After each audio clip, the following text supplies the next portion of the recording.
Good morning, everybody. We're back. This is going to be my very first campfire chat. I have never got to do one of these live, so I'm super excited about it. I'm going to get my stream set up, and then we're gonna hop into it. I've just never done it before, so this is gonna be kind of exciting. Let me get my stream set up, and then we'll go.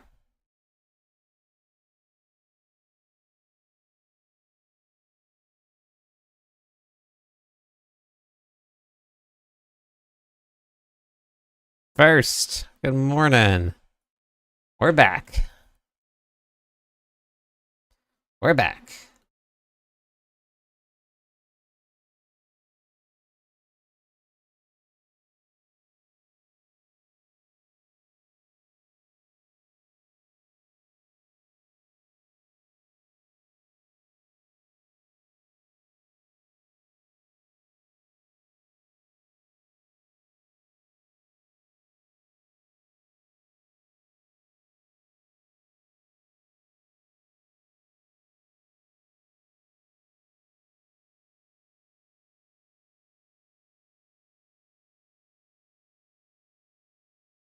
Okay. I'm gonna pull this up. It looks like it's getting started.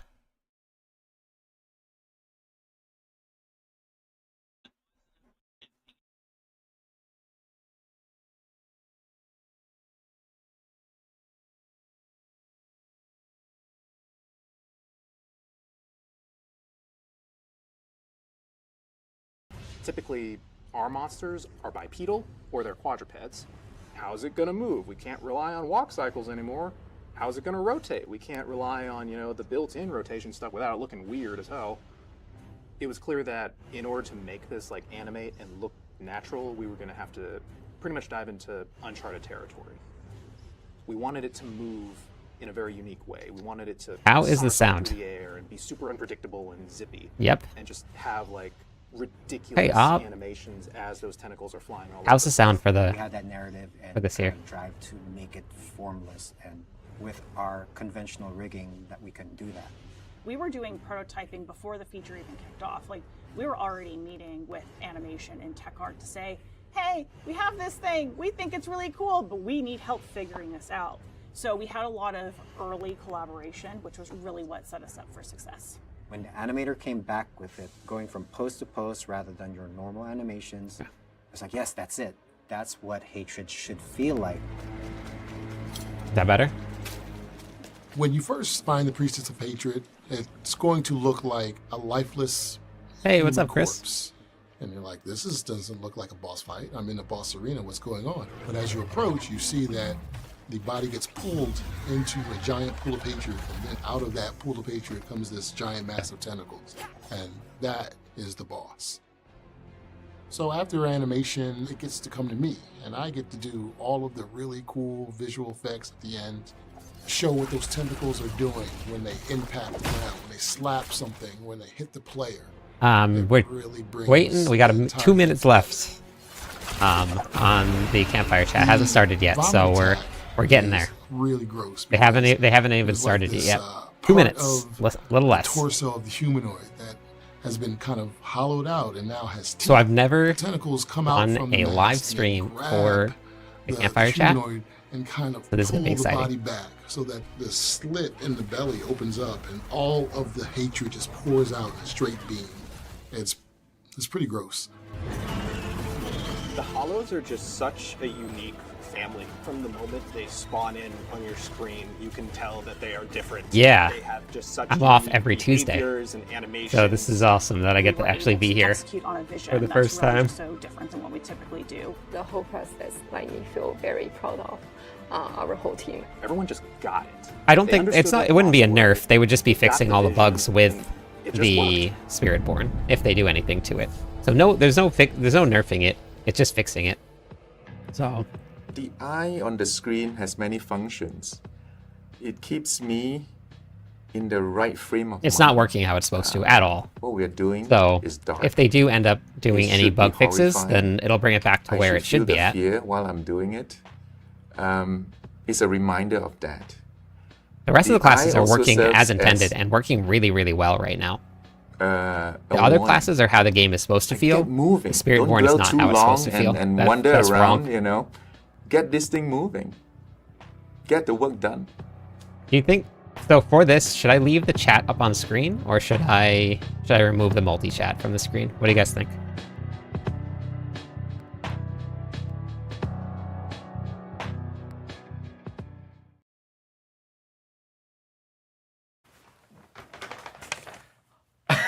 Hello. I'm just like shuffling papers, trying to grab something really quickly. Playing Barbarian, and I've been having a Welcome to another blast. Diablo 4 Campfire Chat. My name is Adam Fletcher. Of course, I'm joined by two familiar faces on our Campfire Chats. We have Mr. Adam Jackson, Mr. Colin Feiner. Hello, everyone. It's been a little while since we've seen everyone. We obviously Did sleep. lots of has changed since our last stream. We ended up launching Vessel of Hatred, which is really awesome to see. Tons of players online checking out all the new features within Diablo 4, and of course, the Spiritborn as well. Barb has been We've been fun. hearing a lot about the Spiritborn. Seems a little Awesome. obvious.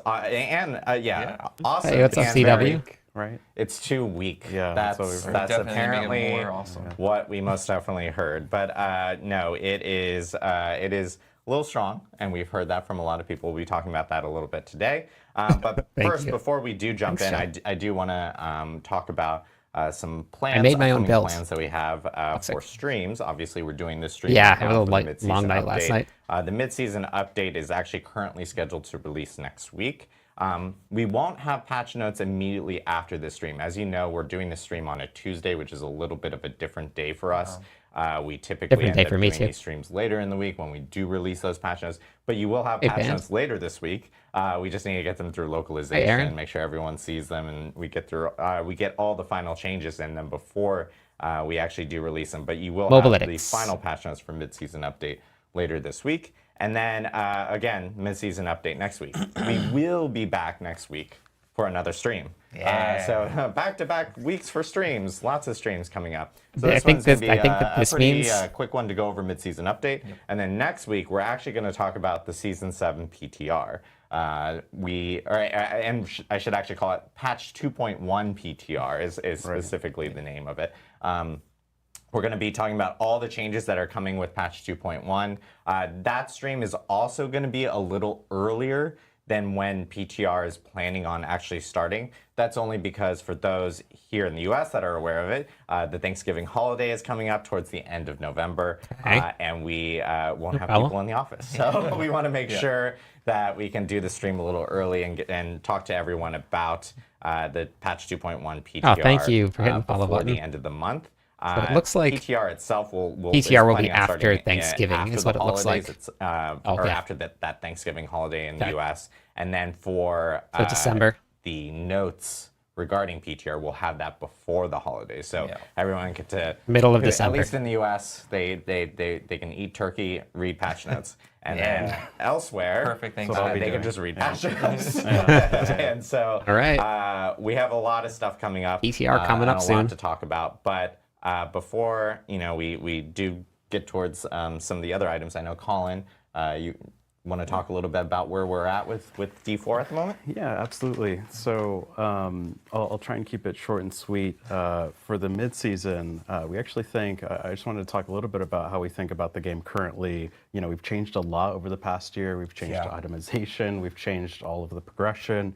And generally, I lot. think Lots you know, we've changed. seen a ton of positive feedback around a lot of the progression changes made in X1, which is fantastic. We're really excited to make a lot of these changes. I think it's hit a lot of the goals in terms of opening up what builds you can actually play and experience a lot of the end game, which is great. Of course, there's Spiritborn kicking ass and Pit Tier 150, but like otherwise, there's a lot of builds that sort of can cut it in the end game, starting in Torment 1.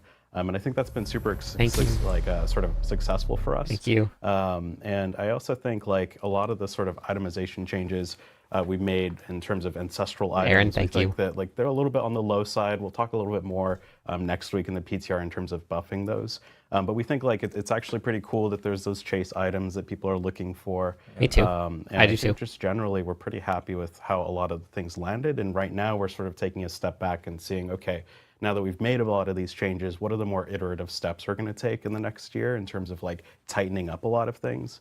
Full disclosure, I think we missed the mark a little bit on material tuning and things like that. So we're not looking had to at do a couple updates on material just a tuning. couple, Yeah, just a couple. So We'll see. so we're really looking at tightening up a lot of those things and sort of making more iterative changes to the overall progression of the game. And we hope that that creates some more stability, and that sort of lets us, put more time and focus on like balance and adding more things and After sort of this talk, leveling up the I can game show in you. that sort of way. Yeah, just thinking back a year ago, like so much has changed in our systems, right? Yeah. Like we So did all much of has our changed. combat math over again. We changed resistances.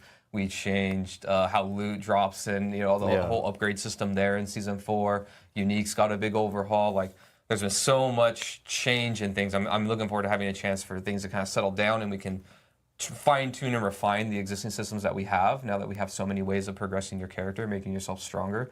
And I think there's a lot of room for improvement inside of these systems to make them kind of better, which I know people have been requesting a lot. So Yeah, I'm looking weird. forward to that. Yeah, it's really about refining what we currently have. We feel like the structure is really strong right now. Yeah, most I definitely. agree. And Actually, I think it's a with- really good with structure this to build mid-season off of. update, we, of course, the biggest topic that we've been hearing a lot is around class balance, specifically around like SPIRITBORN right now and how it is performing very well compared to some of the other classes. And so, Mr. Adam Jackson, I know you wanted to talk a little bit about some of the class balance. Yeah, let's talk about Oh classes. boy, We've got a here lot we to go. over today. So first, just to give an overview of kind of what I'm going to talk about. First, we're going to talk a little bit about kind of the state of Season 6 and kind of see how we class see things and how things changes. are going.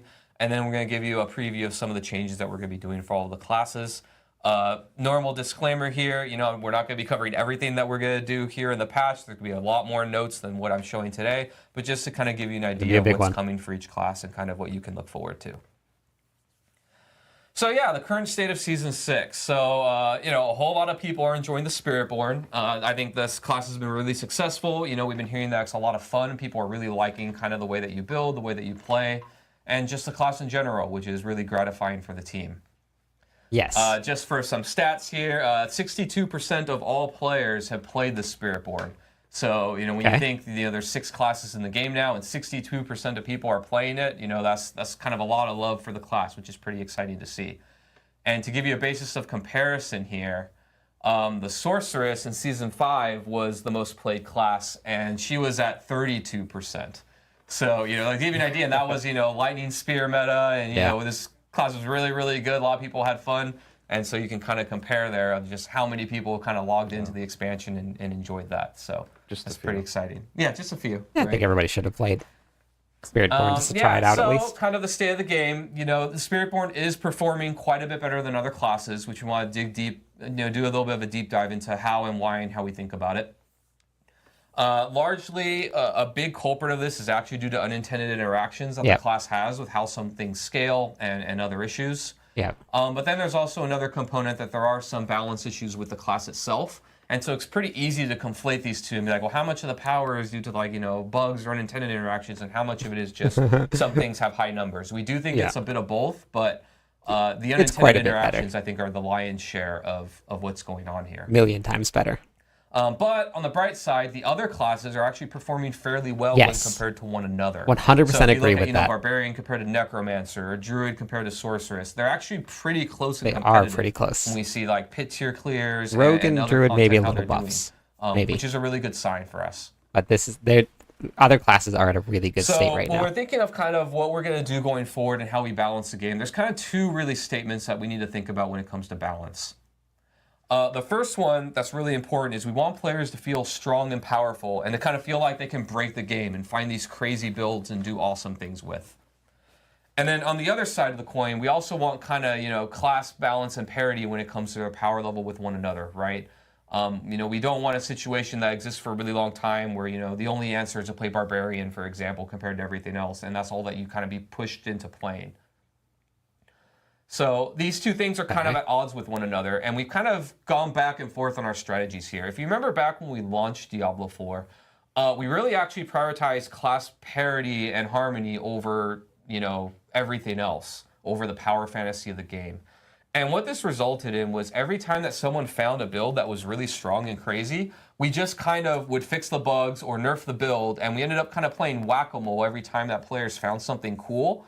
And it ended up being that Blizzard kind of turned into the fun police, which players really didn't like. We got a pretty big reaction at the end of the launch period and into Season 1 when we tried to only think about class parity over kind of the People power did not like fantasy of Blizzard Diablo. in Diablo And 4 in Season Season 1. 2, we kind of really turned things around in the way that we thought about the game, and we really prioritized, power fantasy and this idea that our players kind of want to break the game and be crazy. Season. The big shining example there was Ball Lightning for you Sorceress mains, where that skill, had an unintended interaction. It was really, really good, but players really liked it and had a lot of fun.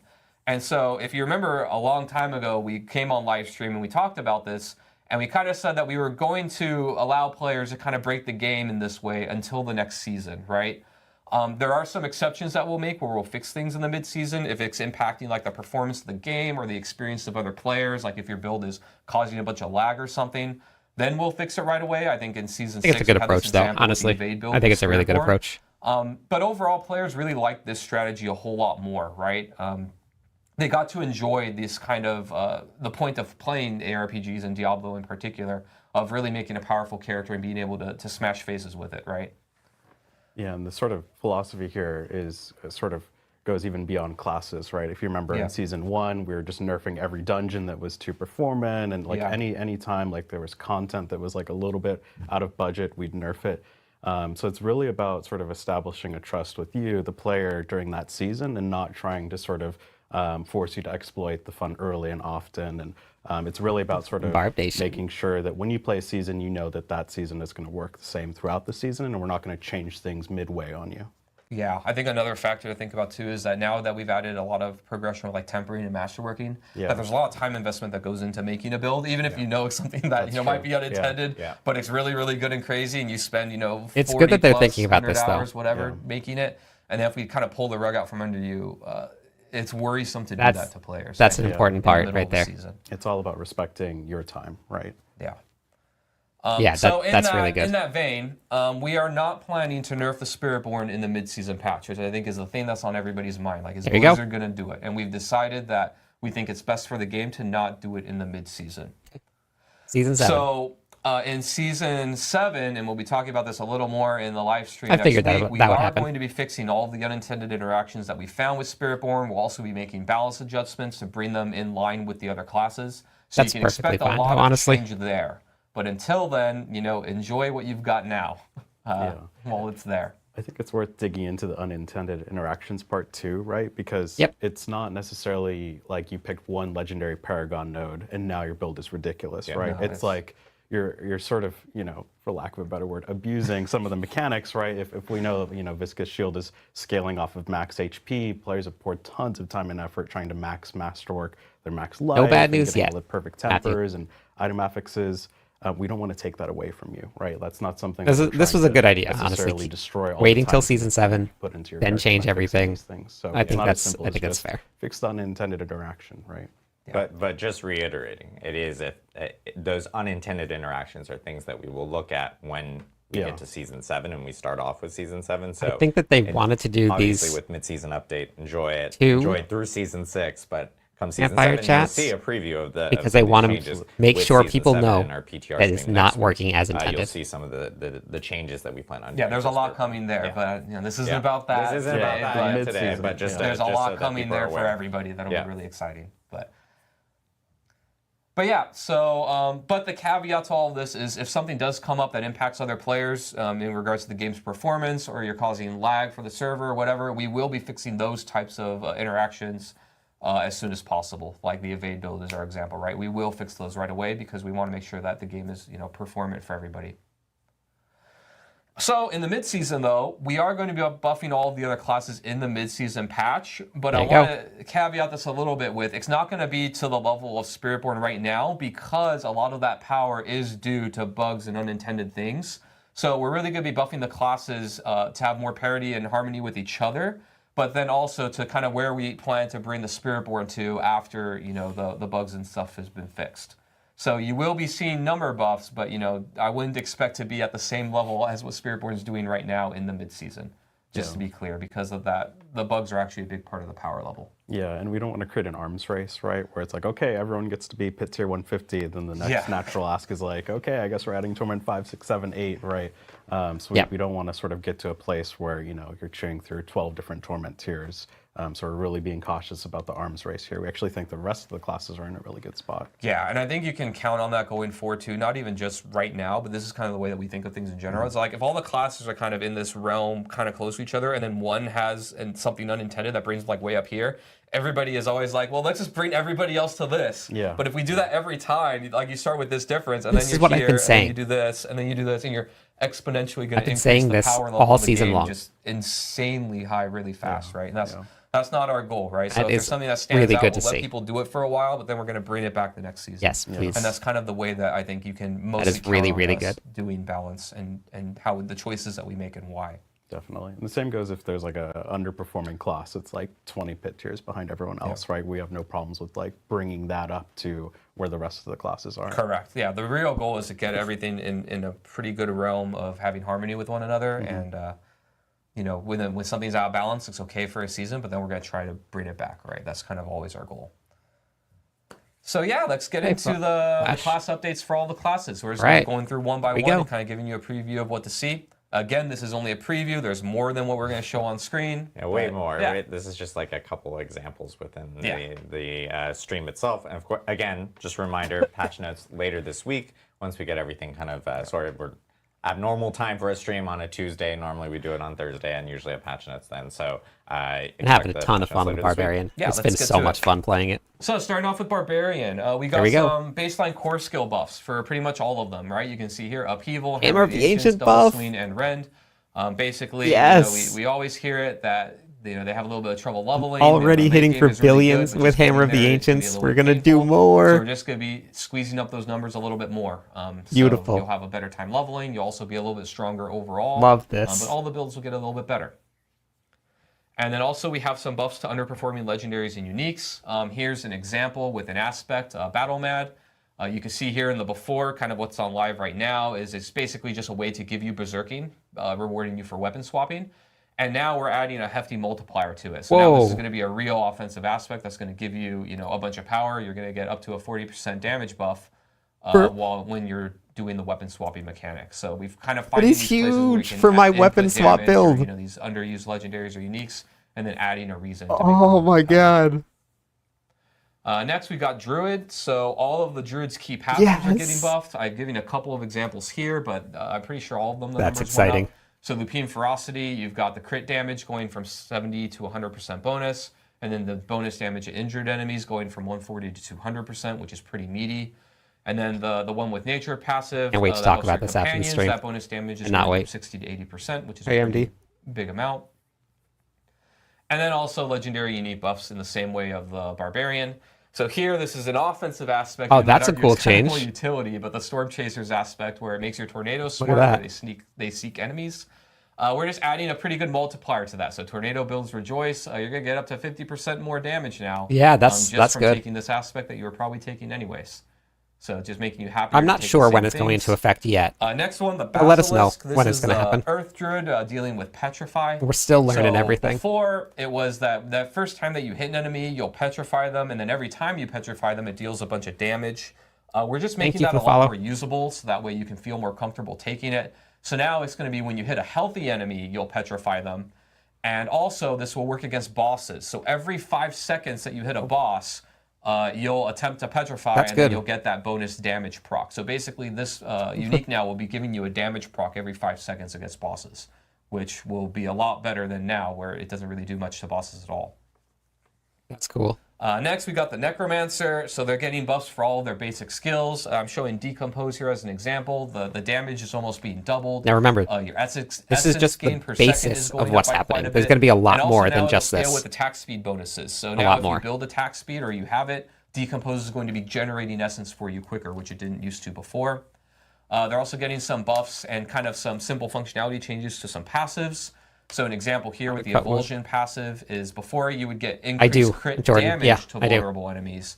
And now we're just going to remove that double requirement there. I'll talk about the build after the stream. So now you'll just get more damage against vulnerable enemies. So it's just a lot more usable. It's now you can use it more generally. You don't have to worry about critting all the time to get the bonus, so it'll just be more consistent.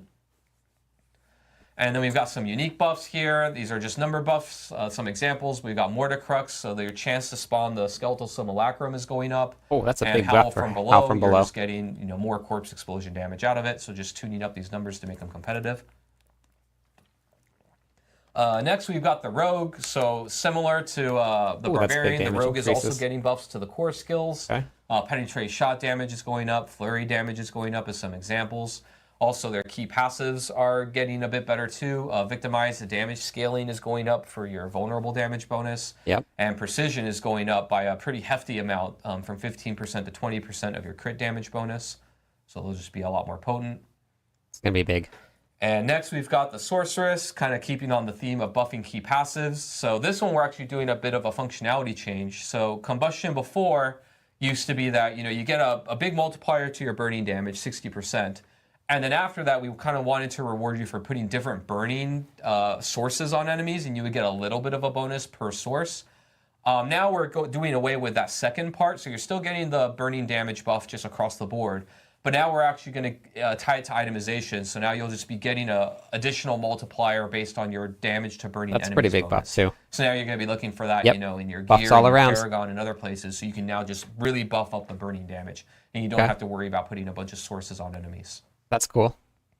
Next, in a similar vein, Avalanche. This key passive is just getting better and is going to be tuning into a damage bonus as well. So before it was that your frost skills have a chance, a lucky hit chance to make your next cast of a few different skills consume no mana and be stronger. And when you hit vulnerable enemies, it just made the chance better. And now we're just buffing up the chance baseline, going from 10 to 30% to get that free cast and bonus damage. But now the actual damage that you deal is going to be increased by your damage against vulnerable enemies stat. So now we've added basically a scaling multiplier to this key passive, so it should be doing a lot more damage over time. It doesn't look like it's capped. Next we got aspect of piercing cold. Multipliers this is for you make ice big shards damage. Enjoyers. This one's getting a whole lot better. So before it used to be that the number of pierces was part of the random roll, and then also the roll made it deal. Your subsequent hits deal less damage with ice shards, and now we flipped the script now, and now the amount of enemies that's going to pierce is going to be static. So you're just getting more and we're only seeing value, a preview of the classes change, less damage, you're going to deal more damage per enemy hit. So that actual difference of going from less to more is going to amount to a substantial increase in the amount of damage that this legendary is pumping out for ice shards. It's a huge spread. Last but not least, for the Sorceress, we introduced a couple of new legendary aspects in Vessel of Hatred. We've got them, they're scaling with Charge Bolts and Incinerate. And both of these aspects were dealing what we call flat damage, or it was like a certain damage amount, and it didn't really scale up as you scaled the skill up. And we've changed that for both of these. So the aspect of Charge Flash and the aspect of Overheating will now both scale as you get more Charge Bolt or more Incinerate damage. These ones will be dealing a lot more damage as well. So these ones will just scale with you and be a lot better over time as you get stronger. Okay. And next, last but not least, we got the Spiritborn. So we did do some changes here. We really mostly did small buffs to skills that haven't really been being used or seen less success. So we got Razor Wings here. The damage Everybody wanted to try Razor Wings. Also, Razor Wings So used this to is have kind of actually cool. a set cooldown between casts. And now we removed that cooldown, so now you can actually cast Razor Wings faster as you build attack speed, like all other skills in the game. We also did some small buffs to Withering Fist. The poison damage went up, the slow went up, and one of the upgrades will now spread to more targets when you use it. And then we also got some buffs to Toxic Skin, which isn't really seen much play by players. We basically just did some small buffs to its damage, both baseline, the enhancement, and one of the upgrades, the variants of it. And these are mostly just on the skills that people aren't actually using right now. Correct, Our goal isn't to make the Spiritborn even stronger. No, these are. This is tuning within the builds of the class. We're most definitely seeing chat, and they're like, "Wait, Spiritborn buffs," and it's like these are like skills that really no one is using. So we want to make sure that. I mean, I can just buff Quill Volley. There you go, Quill Volley. Yeah, most definitely needs buffs. Apparently, no. But it's for things that we just haven't seen a lot of play. within Spiritborn players. And I know a lot of players are looking at some of the numbers, and they're also, these are just like baseline numbers on some of these skills. Obviously, there's a lot of interactions that happen beyond that, from tempering to the gear that you have and everything like that. Yes, will end up it is. obviously enhancing those even more. So we're expecting to, as Adam had mentioned before, we're not expecting to see the other classes jump up to the same power as the Spiritborn, because the Spiritborn, again, is using some unintended interactions right now, but those will be addressed in Season 7. Basically what they're doing is they're these setting up classes specifically, for they will what get some it's going to additional feel buffs like so when that we they can hit stay Season 7. competitive amongst These each are some other, really and good they're staying changes. together I'm as a super pack, excited getting a about little bit this. stronger here with the mid-season. Yeah, the idea with mid-season, this is probably going to be true with most mid-season updates, is that we're trying to move everything a little closer together, and also to set up for the next season where there will be a lot of more right there. upheaval. Yeah. Right, so we're like Right prepping there. everything to be kind of close, and then Upheaval. oh yeah. I was like, ha ha ha. But you know, we're getting ready Is for that a season hint? 7, which will be a lot. Is that an lot more is that an impactful. Easter Yeah. egg?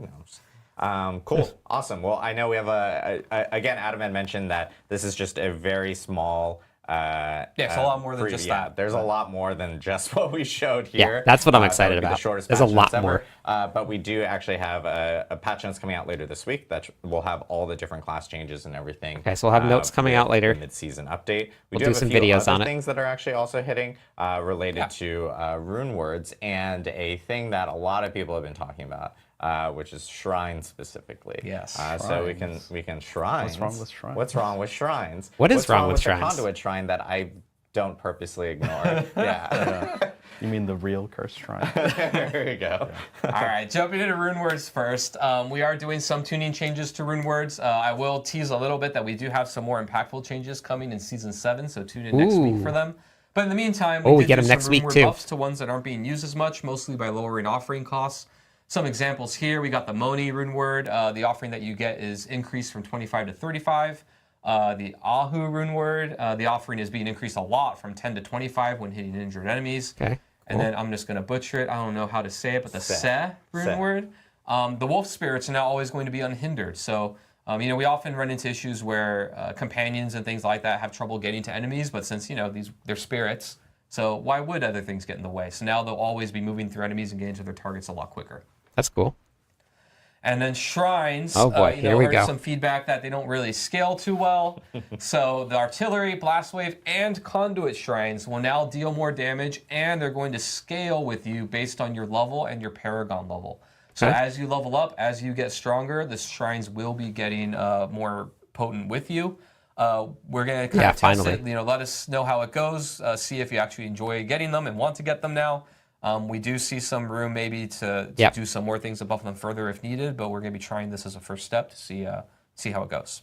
Yeah, I know we've heard from a lot of people about, like, especially as you get to later levels and you're towards like endgame in Torment 4 and a conduit shrine appears, and it's like, don't touch it because maybe that will make things slower, which it currently typically does for a lot of players, especially Spiritborn players. So it's cool to see updates to these shrines, and then of course, again, like feedback is really important for us to know, like, hey, did we hit the mark? Do we need to do additional things? Hopefully this makes a pretty big Do change. we need to tweak anything? So I always avoid let us shrines. know after you guys get a chance to check out the new adjustments to the shrine. So that'll be really important for us. Some other things that are coming down the line, we do have some in-game specific events and items that will be hitting here in the Oh boy, coming events. weeks is Okay. a little bit after mid-season update.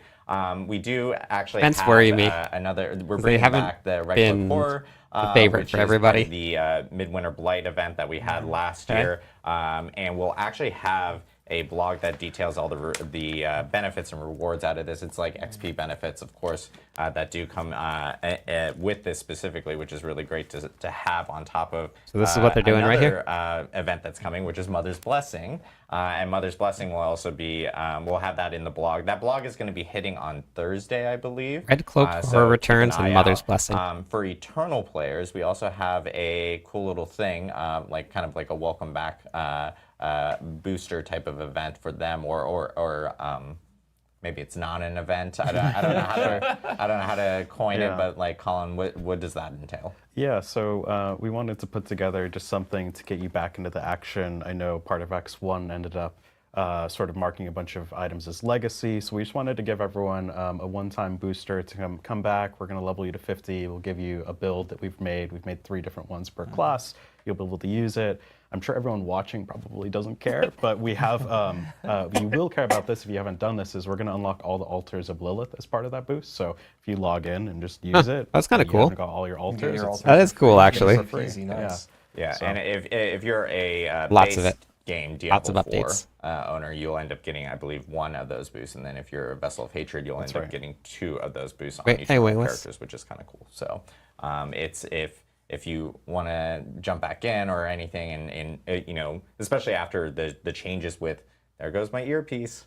I've been fumbling with it all day, and now it's gone. But I know a lot of players, specifically with Season 6. A lot has jumping back happened so in, far. They notice, as you mentioned, a lot of the gear. I'll was recap legacy after. Gear, so this kind of gives them a way of being able to kind of recover some of that. Yeah, immediately get back refreshes into it. it. Exactly. And A lot of good then, stuff has happened. I believe we also have another free trial coming up for any new players that want to check out the SPIRITBORN. Thank The you for the follow. SPIRITBORN will actually be part of the free trial, and that will be coming up here in the coming weeks. And so all this will be in a blog on Thursday, which is really cool.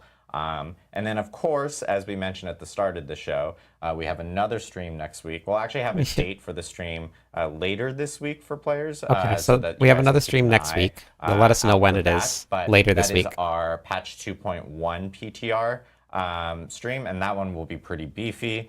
We have a lot to talk about regarding patch 2.1, and of course, Next everything one's that's gonna be gonna the big coming one. with Season 7. That's gonna be the big one. We are super stoked for that. The stream again will be a little early because of the Thanksgiving holiday, so a little bit earlier than when PTR is going to start. We do plan on having those notes available for players before the Thanksgiving holiday, and then I would expect that PTR to start after the Thanksgiving holiday.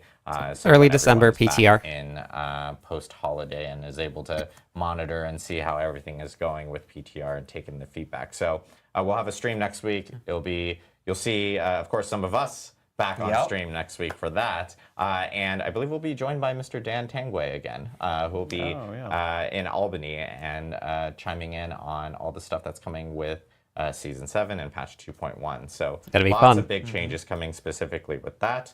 I know we do want to jump into some Q&A really quickly. So if you guys have any questions, we have chat enabled on Twitch, so twitch.tv/Diablo. If you're watching on other channels and stuff like that, that's where we do take in specific questions. But They feel are free to focusing drop on in any balance. questions. That's it. We'll They try to only get talked through about as balancing. many as we can here. Nothing Again, else. This is just kind of an abbreviated stream for the mid-season update, and then we'll be back in a week. Holy Next cow. week, yeah.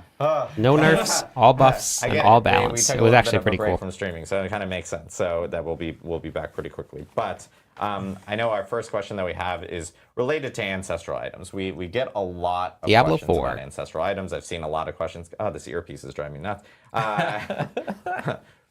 Question number 1, Adam, fix your earpiece. There's a plant right here, which you guys can't see, so I'm like having to read the screen. Any updates to ancestral items? Do you guys have any updates or news to share? They talked about that too Yeah, earlier, We saw a Nicholas. lot of confusion in terms of maxing out a lot of the Codex of Power. In X1, we actually added roughly what we call ranks, 5 ranks, to a lot of the legendary aspects that were ancestral only. And I know that caused a lot of confusion. Okay. So what is this? Currently how it works is ancestral items have a higher upper bounds on the rank that you can achieve for that aspect.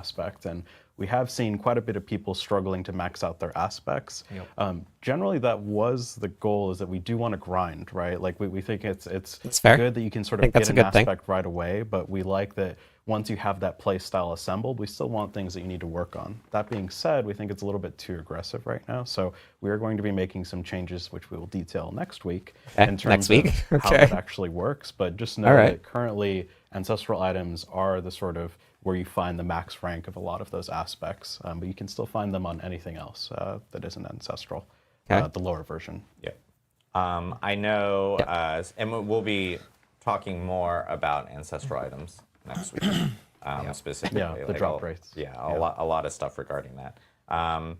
Is there any plans? This is I'm taking a few questions from the forums and of course chat, because we did post this on the forums beforehand. Urza from the forum says, can we get boss materials to stack, like runes or maybe even higher? Are there any plans for something like that?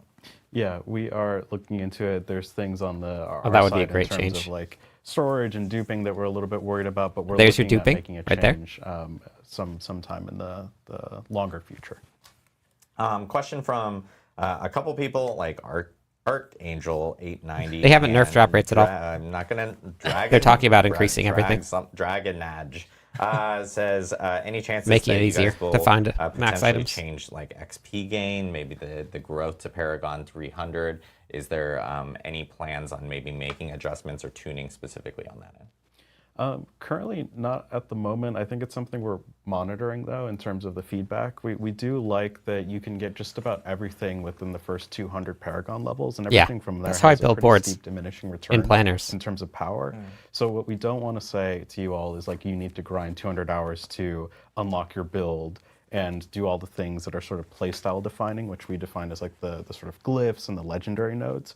So we've seen actually a lot of positive feedback that like you can get your build online and that you still have something to work towards. The sooner we sort of short circuit that Paragon grind, the more we sort of have get thoughts back on to Paragons, the but expansion 1 state where you just don't get anything from killing monsters because you're Paragon 300 in the first 2 weekends. So currently, you know, we're looking at monitoring it and we're super open to the feedback. But so far, we've seen a good amount of positivity around it. I think it's kind of in line with what you're talking about with the legendary powers, right? How like those last 5 ranks are on ancestor items only, and so our idea is like we want you to get your build online and play the way you want within a pretty quickly or whatever.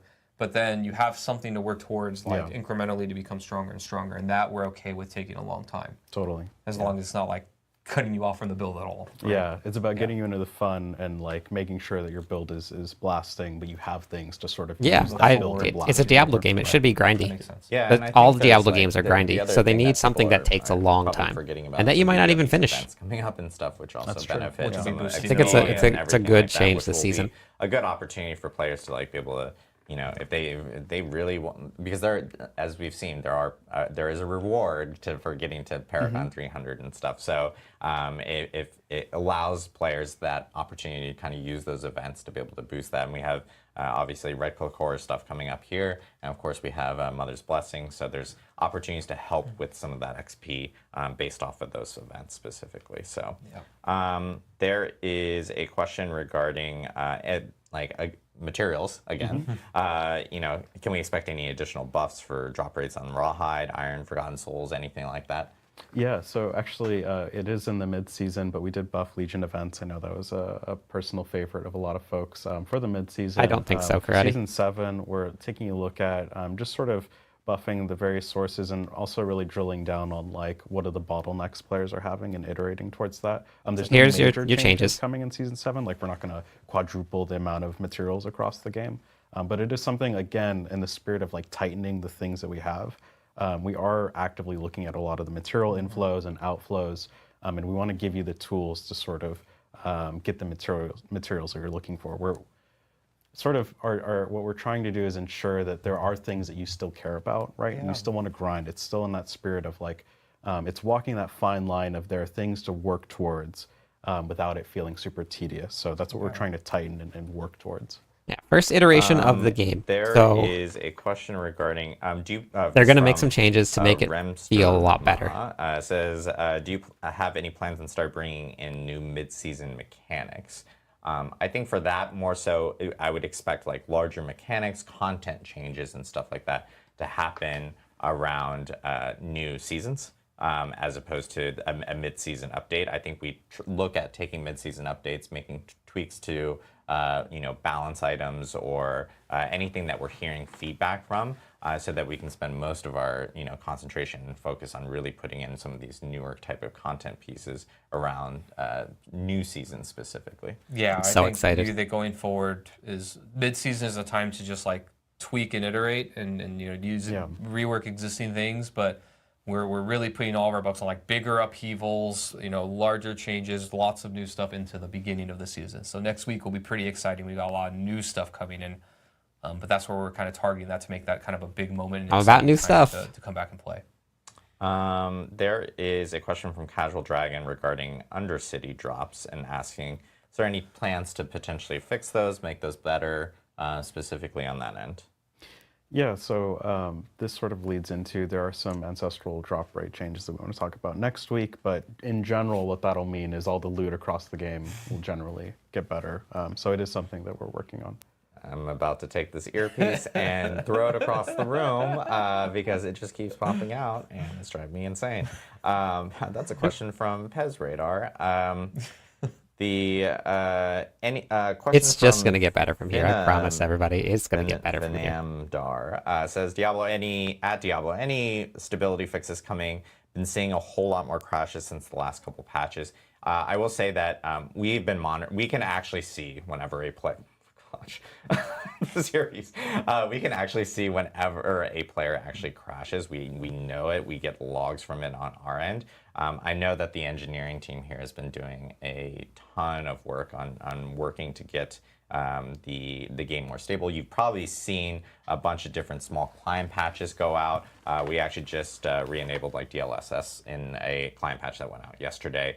There are additional changes and more reviewing that's being done from our side to ensure that the game is running very stable. So expect to see more of that as we get through this season and of course into next season, because our goal is to make sure baseline everyone can jump in without any of these types of issues and everything. Just for the weapon swap. And shout out to our engineering team. I know they've been working long and hard on figuring all this stuff out. They've been that's like their top priority right now. They actually, behind the scenes, we even collaborate with them a lot on doing various things related to game performance under the hood, like making skills cleaner, making interactions cleaner. Like we're constantly doing stuff to make the game run smoother in the background. Pretty much every patch, like we're fixing multiple things. So it's definitely something that we're always working on actively.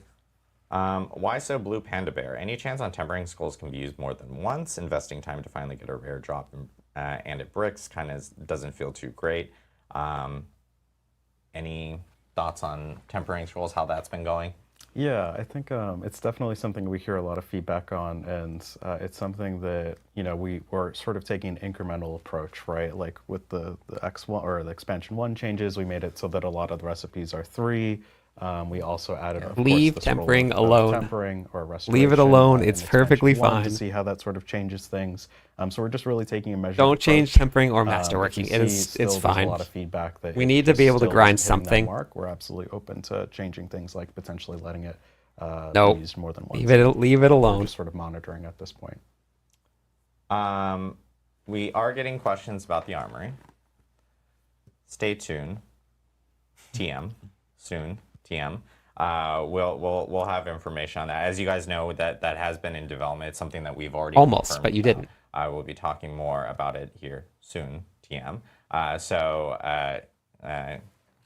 Keep your eyes peeled. Is that the term? Keep your eyes peeled. I don't know. There's a saying that stay tuned. I don't know. Last question here that we have before we head off is. Holes Transition says, will Dance and Knives get buffs and any changes to be more compatible with collecting loot, like opening doors, etc.? When you're spinning to win with your knives and stuff, is there any way or any plans of potentially having them seamlessly move around a dungeon or something like that from that end? Nothing on my radar right now, but that's a good note to take. It's a good note to take. It's a good note to take. Rogues want to spin to win and never stop. I know. Ever. You have to do all this setup and snapshot, and then you have to open the door. So we do know that it's a thing. Yeah. So we'll see. Well, We'll see. Tuned. It's another thing to stay tuned. So. Again, thanks again, everyone, for jumping in, providing questions and everything from our end. We will have patch notes later this week, so stay tuned for that. Okay. The blogs for Mother's Blessing, the Red Cloak Horror, our Eternal Boost stuff, everything will be out on Thursday. So also check out for that blog. Mid-season update hits next week, so patch notes will be out before the mid-season update. And you guys will also hear about our stream date next week for the patch 2.1 PTR. So we'll be talking a whole bunch. That will be another beefy stream. This one I know is a little bit short. That one's going to be a little bit more beefy than this one. It's going to be good. But look at this. 2 streams in 2 weeks. We're about to do it. So we will see you guys next week. Again, huge thanks to Colin, Adam, for joining us. our wonderful mini Khazra over here. Super awesome, super cute. Love you, Aaron. So, thank you guys. We'll see you guys next week for our patch 2.1 PTR stream. And yeah, check out the blogs and patch notes later this week. See you guys. Oh, man. Okay. So for anybody that tuned in late, give a little quick summary of what is going to be happening, why Blizzard's doing this, what their thought process is, because this was actually really, really great information.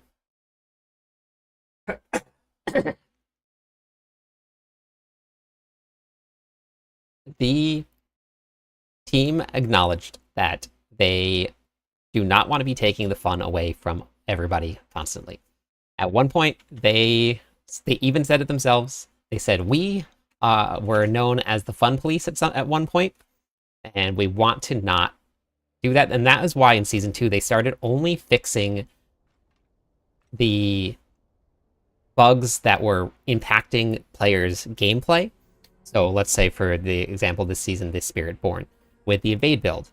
The evade was causing a bunch of lag for a lot of people, other than just the SPIRITBORN itself.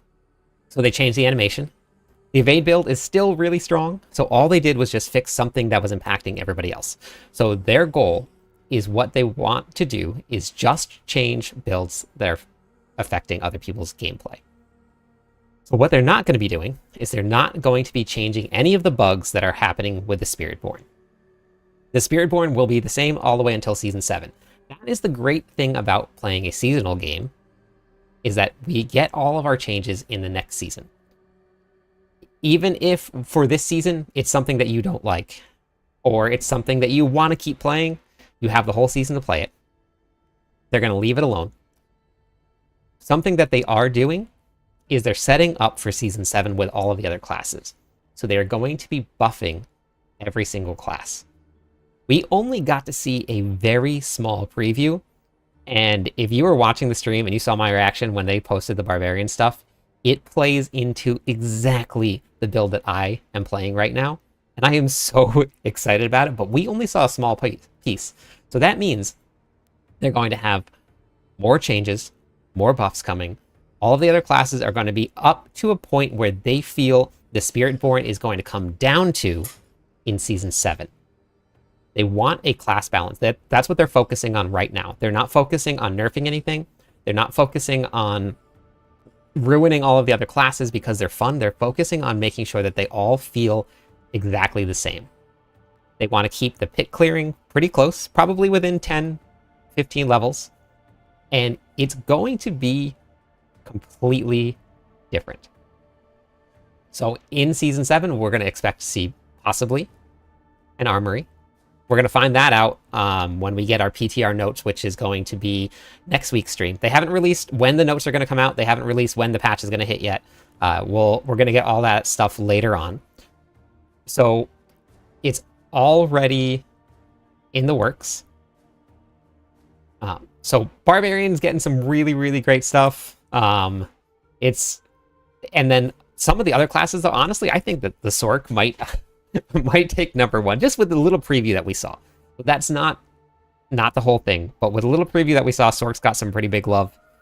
They're changing around a lot of the aspects and stuff.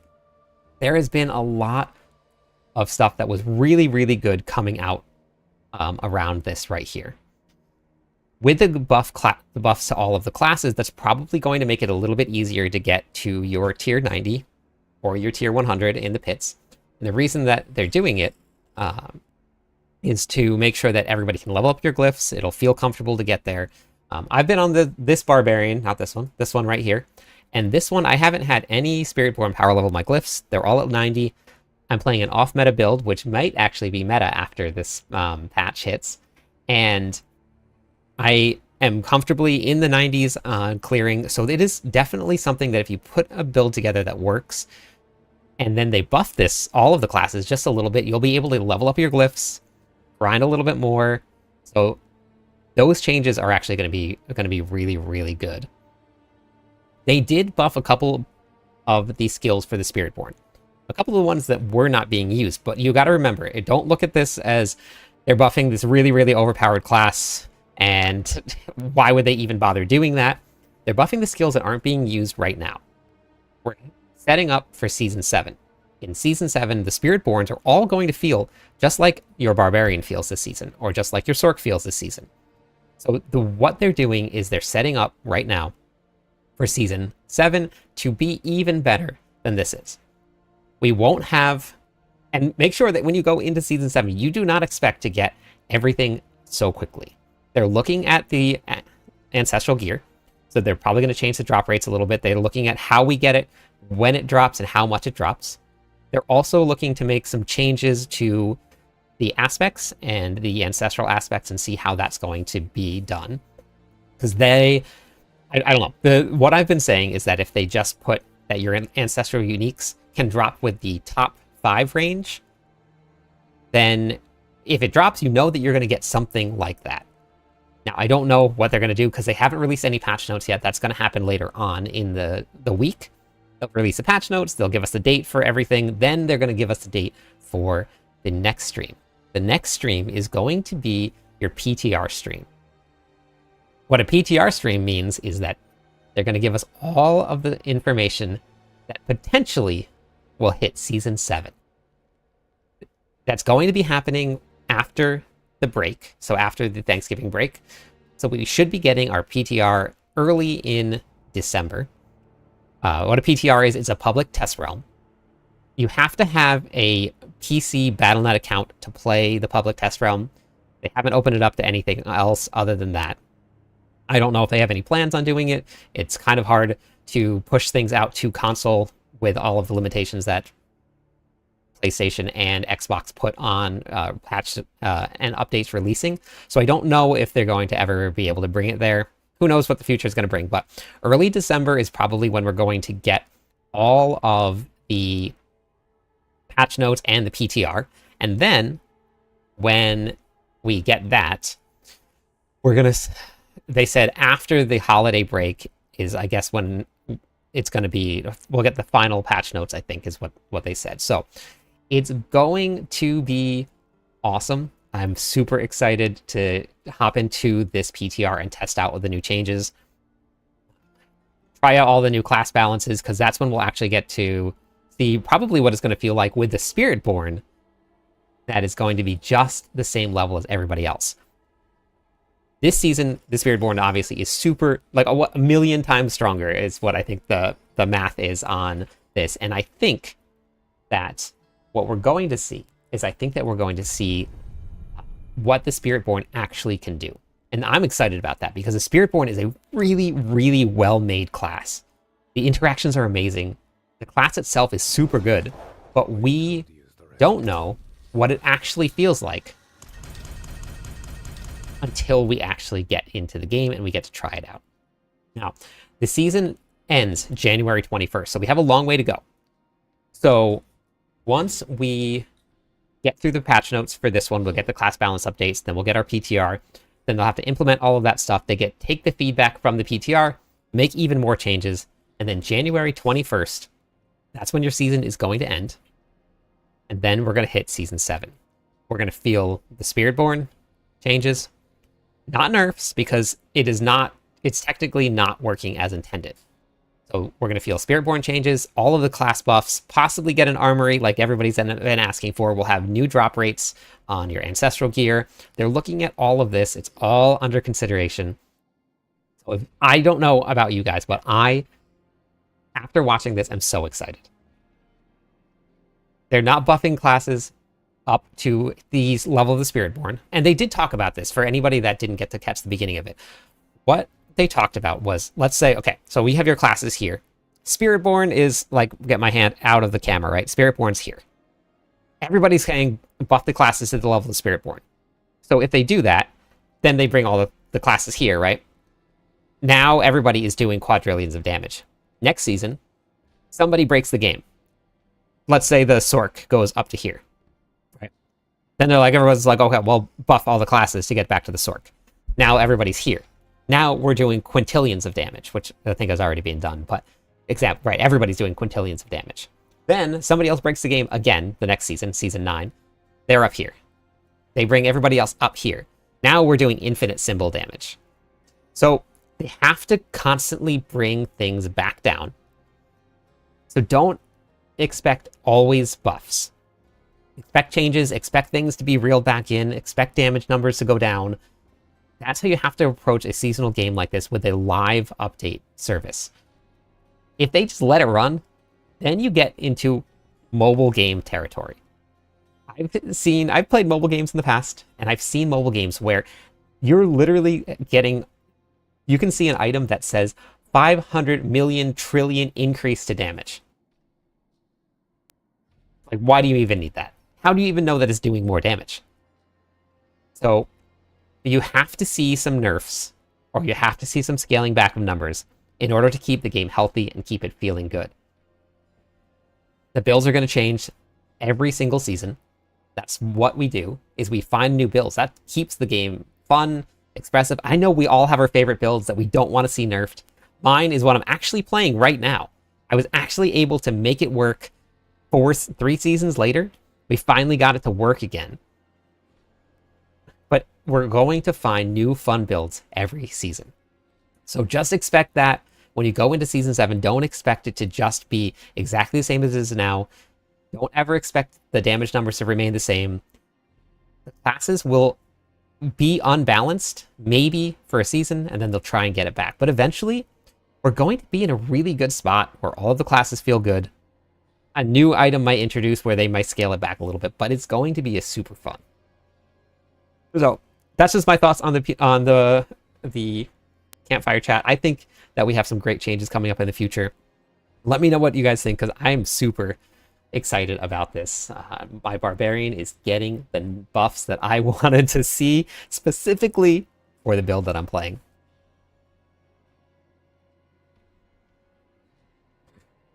All right.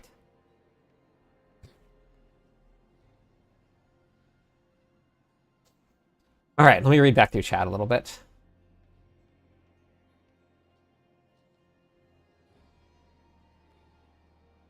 So I'm playing a Whirlwind Hammer of the Ancients build right here. It is a weapon swap build. They are buffing the damage for Hammer of the Ancients. They're adding an aspect, which would probably be... They're adding an aspect that is going to give me 40x increased damage when I swap weapons 8 times. That's a big one.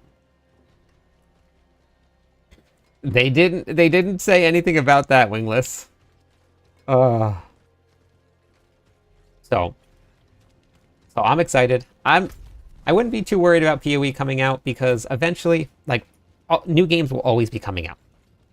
There's always going to be a player base for games. There's still people playing Diablo 2. We have Diablo 4 out, right? So don't worry about other games coming out. We're not going to see this like huge mass exodus and then Diablo 4 is dead in 2 weeks. People are going to go play other games. Thrones of Liberty came out. There was an Enshrouded just came out. There's been so many games that have come out while Diablo 4 has been up and running. People are still here. Yeah, Nelson, I'm so excited about that.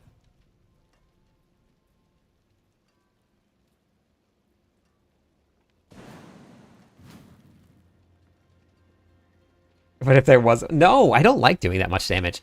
I am perfectly comfortable doing millions of damage and shooting for those billions. I think that is a really, really good spot, because when you go from doing 500 million to 1 billion, that's a huge jump in damage. But if you go from doing 1 trillion, 500 million to 1 trillion, 1 billion, you don't even know that it happened. You have zero idea that it happened. You don't even know, because it just says 1.1 trillion, right? You don't even know what you did to increase it. So I think that the damage number should stay in the millions and then go into the billions. That's perfectly fine.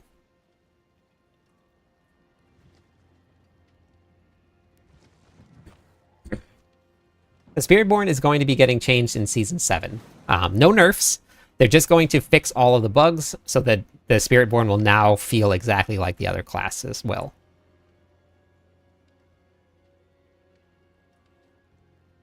Of course you know that. But, like, the numbers in between there, like, what did you do to to increase that, right? So looking at trillions of damage, that actually is what like basically killed. So the power leveling needs to, this is just my own personal gameplay. Power leveling needs to be way faster because 15 minutes, 10 minutes to get a new character to max level when you have to save your Paragon points, way too fast. Way too fast.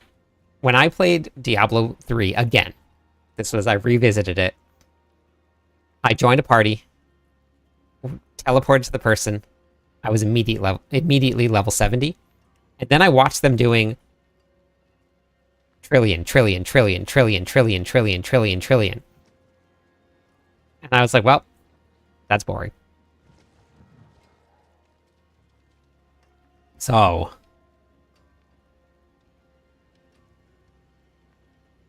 I don't know. To beat Diablo, you must become Diablo. Yes, exactly. So let me show you guys the build that I'm running right now.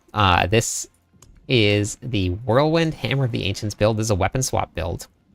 And I'll explain how it works a little bit because I didn't do a very good job in the last video that I did, but I'm going to make another video for it today because it should be getting some buffs, and I'm very excited about this. This Whirlwind Hammer of the Ancients build is already hitting for 4.1 billion. We're seeing numbers go up very, very quickly, I guess. So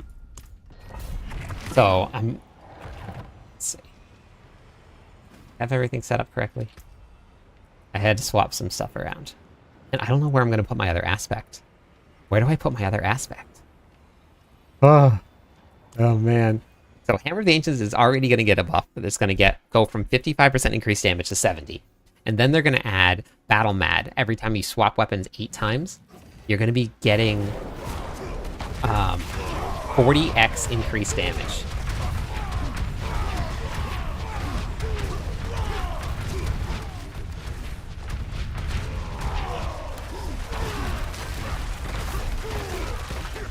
So you swap back and forth between the weapons. Whirlwind is set to a different weapon than Hammer of the Ancients is. So every time that we swap, we're generating Fury, and then we're also guaranteeing Overpower procs using the Earthstriker aspect.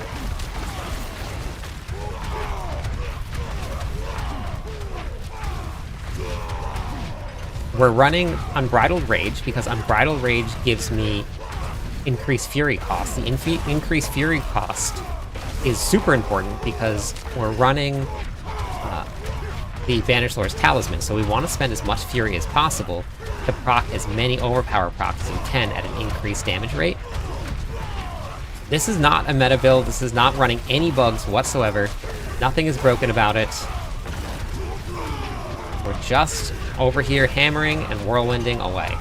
We're doing billions and billions of damage. A class that everybody keeps telling me needs buffs, but I'm having a ton of fun on it. And then I'm using Vortex, and as you saw right there, right, Vortex is slowly dragging monsters back for me. So I can just keep on moving backwards as I hammer. We start pulling more and more monsters in. And I can keep on grabbing more groups because Vortex keeps on pulling monsters back towards me.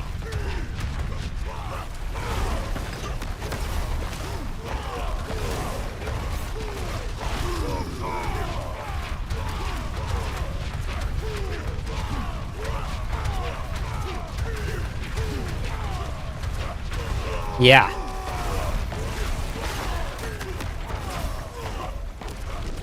And technically, I don't even need to be hitting any monsters to keep on generating Fury.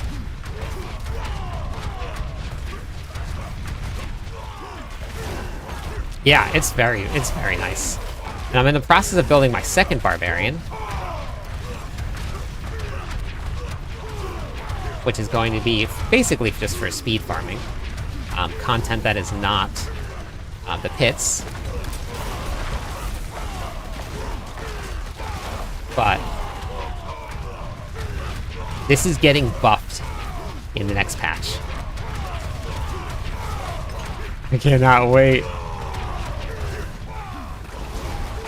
We just keep on pulling things backwards. We kill the damage reduction monsters as we get to them.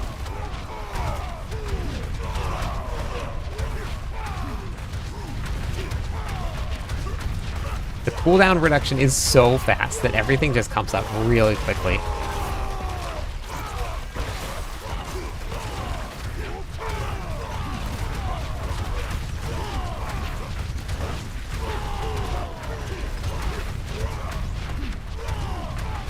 But this is a tier 93 dungeon. Pretty far ahead of the timer here.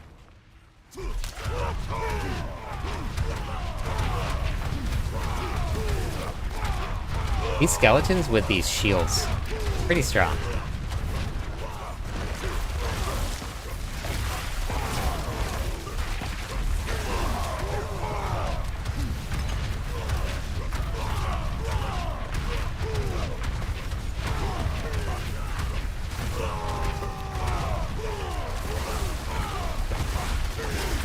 I love this build.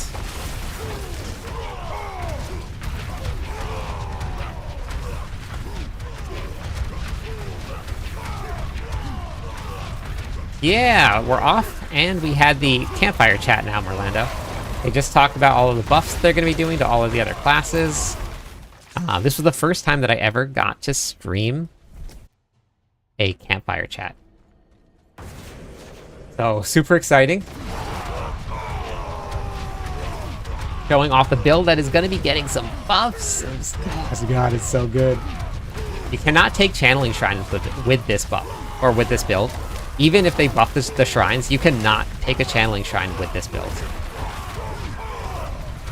It completely kills the whole build.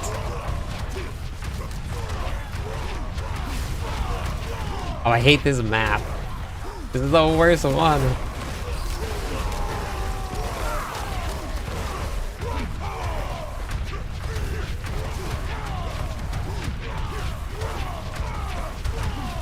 Oh yeah, there is going to be a lot more buffs that we didn't even get to see. A lot more buffs.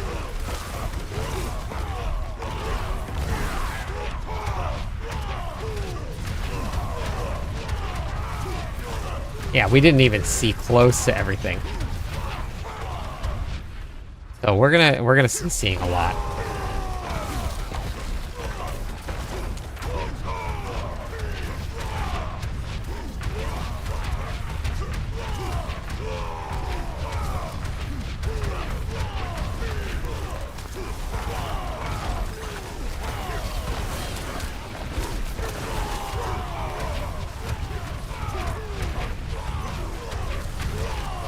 But we're comfortably now doing constantly 2 to 3 billion, 2.5, 3, 3.5 billion.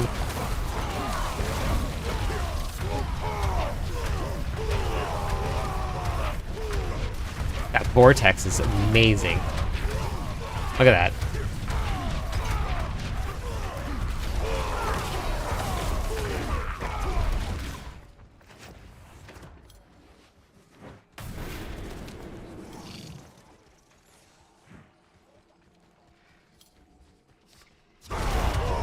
Yeah, maybe Thursday.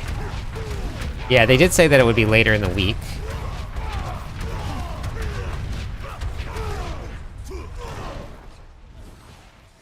This is why I hate this map. Because everything is so spread out.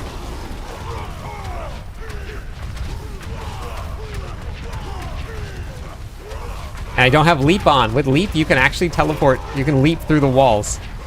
Through the windows.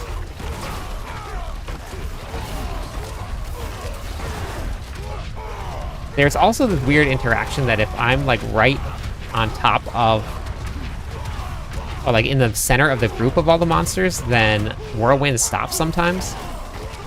But as long as I stay along the outside, then I'll be fine.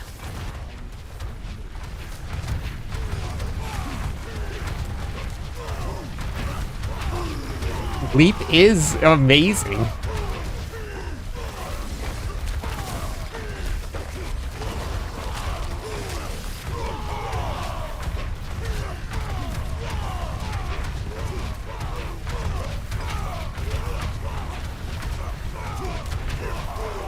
think this Barbarian might be getting close to clearing tier 95. And nobody's playing the build.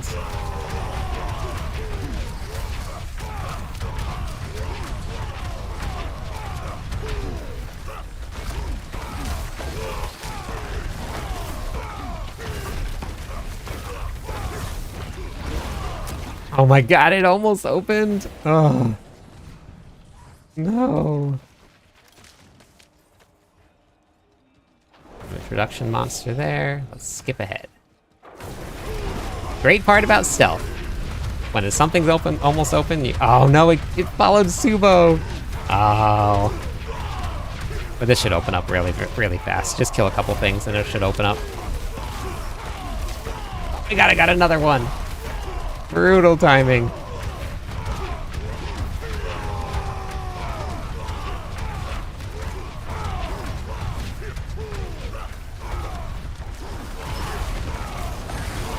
So I was actually talking about this. So there, I even saw a comment earlier today where somebody said that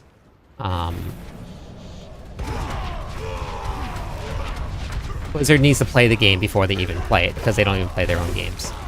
Now, I know that that's been a pretty running joke after one of the live streams that happened, but there is a lot of testing that goes into this. They even let all of the big streamers test the Spiritborn before the Spiritborn actually was able to be played, and nobody found these bugs. The reason that all of these bugs came out after the season plays is because now you have not just like a team of, let's say, 20 to 30 or even 100 people playing this game and testing it. You now have millions and millions of players that are testing this, trying every little tiny interaction that they can think of over and over and over again. And when someone of those millions of people finds something that looks like it might be broken, they share it.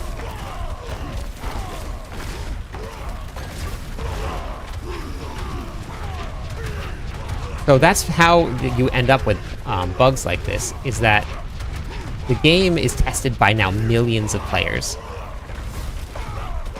instead of just having like a small team testing, which may test for months, but no, this is a ton of fun. This is how the game should be feeling right now. This Barbarian is using a lot of single GA gear. Almost half my gear is single GA. I don't have to move out of a single echo. I'm doing up to 4 billion damage, which is stronger than it's ever been. 3.2 billion right there. This is what the Spiritborn are going to feel like too when we get into Season 7. Now things are going to be a little bit stronger because they're going to buff all of the classes to bring them up just a little bit. This build is actually going to get a pretty huge buff when the next patch hits, which is super exciting. But this is stronger than my Barbarian was last season. So the Barb, everything is actually in a really good spot. Yeah. Almost every hit is billions of damage. And if I could figure out a way to spend more Fury, then I would be doing even more damage, but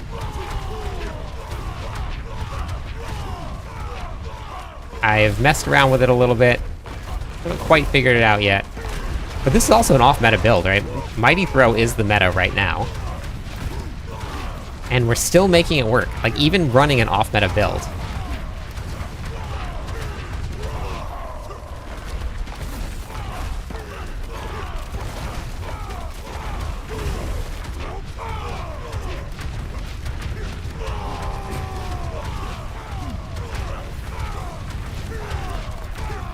Yeah, Spiritborn will get fixed, but you can always expect every single season that if there is a broken build, as long as it's not impacting someone's game, it's going to be there pretty much the whole season long. Because despite some of us like not playing the Spiritborn anymore or feeling like it's ruining the game, there are a lot of people out there, that are really, really enjoying this game and enjoying the Spiritborn.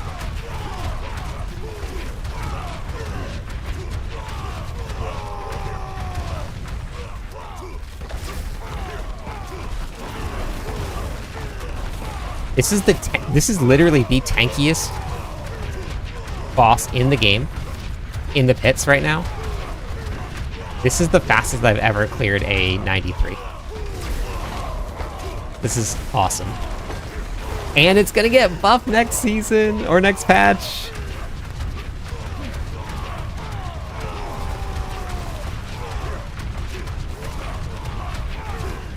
Thank you for the follow.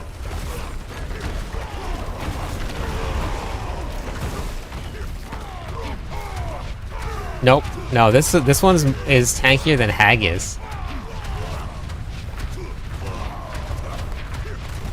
Yeah, that was my fastest clear by almost a minute.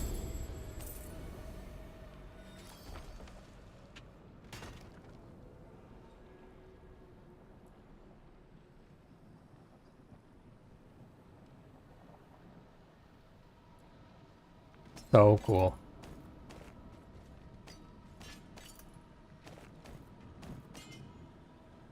The patch might be next Tuesday. Yeah.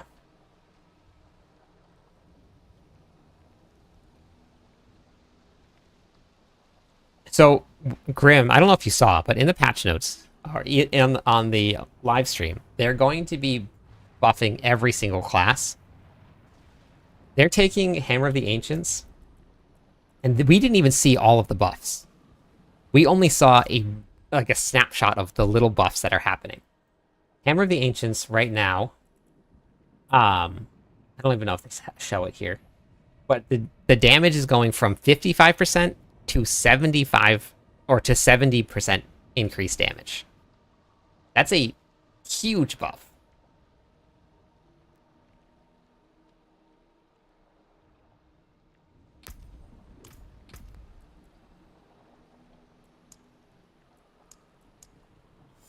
Hoda is back. I've been playing this Hoda build for a little over a week now. It's a weapon swap build.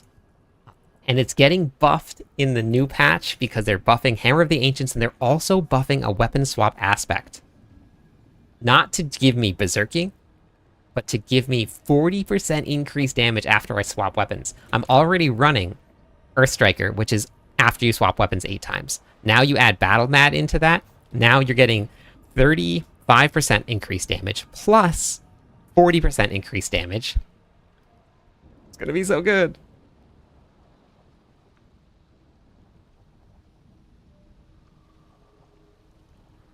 Yeah, I'm so excited. Having a great day.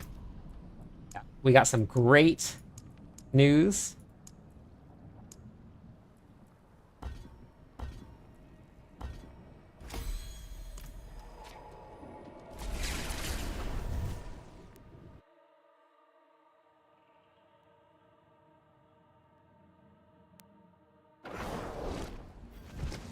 I've just always been like that, Mike. I love the game. I just have fun playing it. Like, no matter what we're doing, I'm just having fun playing it. So, I'm very excited.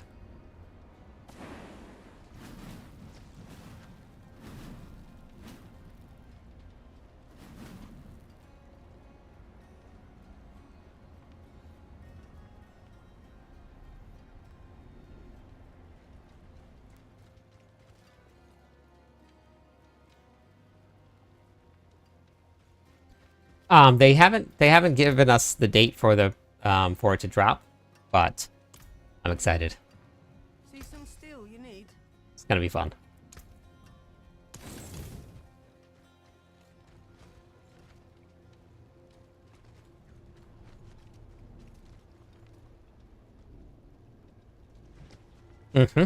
New builds are gonna come out. This is gonna be one of them, I think.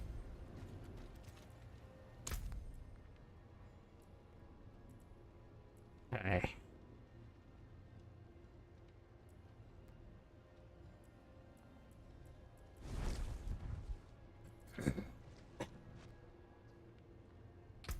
I wish that I could just honestly. I wish that I could just spam Hammer of the Ancients, but I don't think I have a way to do it.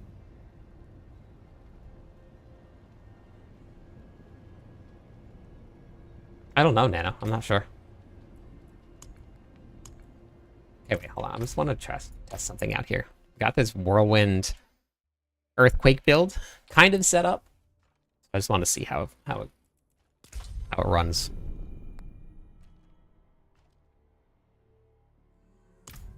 I gotta turn the AC on too. It's getting warm in here.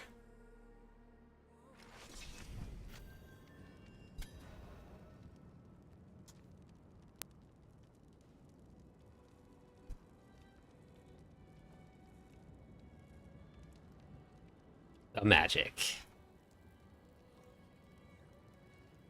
Magic.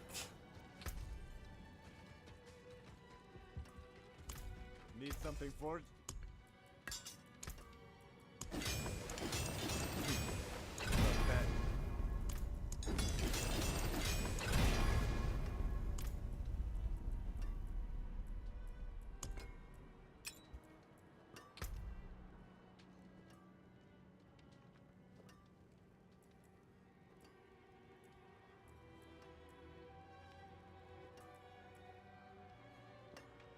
What's my tactical berserking at right now?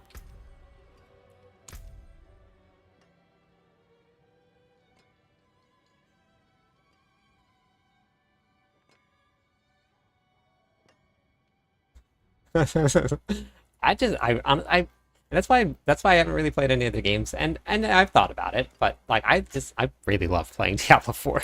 It's been so much fun. I've had great experiences here.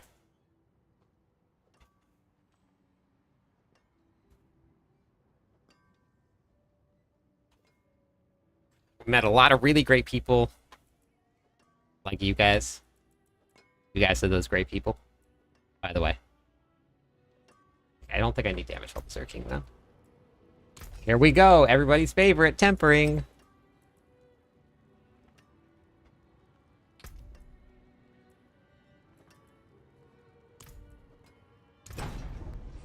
We know. Oh. Oh man, so we had a big night last night. A really big night last night. Let me pull everything up real quick. I haven't even got to reset my goal yet. So I guess I'll reset it tonight. Or let me reset it now. So we gave away 3 hoodies last night.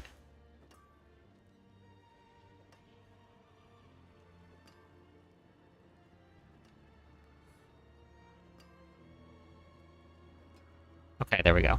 Yep. Oh, perfect, Nano. I love tempering. Last night was wild. We gave away 3 hoodies. We completed tier 4 of the festival event that I'm doing right now. Couldn't believe it, but I'm running a Barbarian, and I've been having a ton of fun. I've played Barbarian pretty much every single season that the game has been out. It's been basically my main, but oh man. I played a Spiritborn too, and that class is awesome, and I'm really, really excited to test it in Season 7 and see how it feels. And I'll probably do a couple more builds for the Spiritborn before we hit that next one, but do I want... Is there Wrath of the Berserker cooldown? Yeah. Wrath of the Berserker cooldown reduction.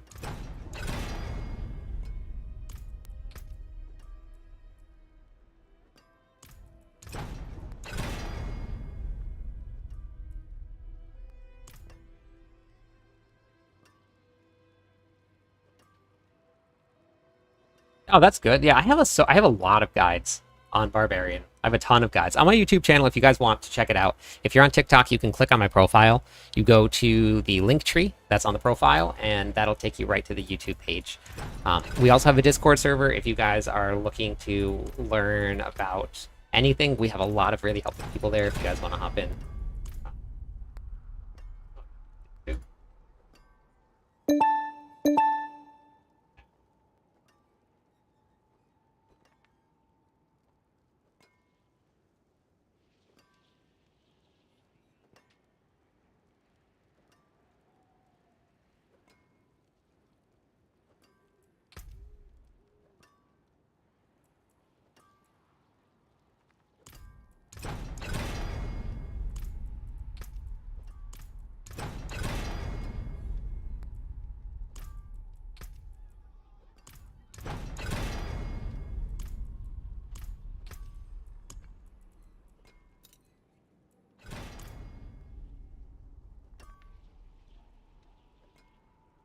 So normally, this is actually way outside of my normal streaming times. I normally stream, so I'm in Hawaii, and it is now only 10 a.m. for me here.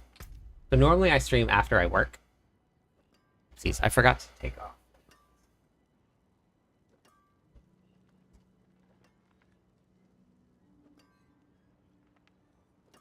But I'm on every day.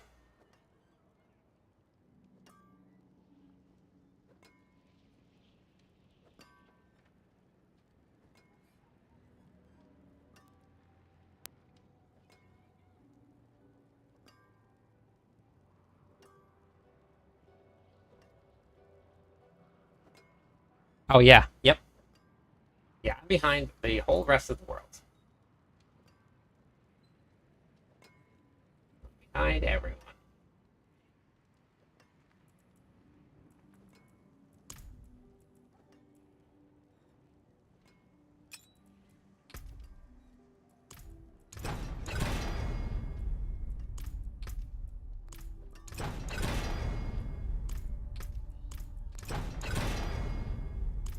Okay.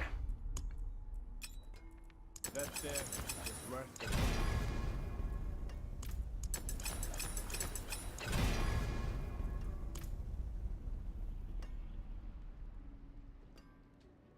Come back if you need work. In where? Where's that? We're gonna try this out real quick. Do a little test run here. Anything that's fun to run that I know.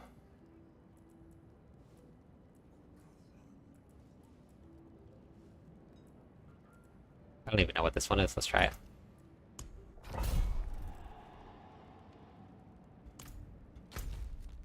Or Obicite. Oh, nice. Okay. Wait, which ones were those? Those were the...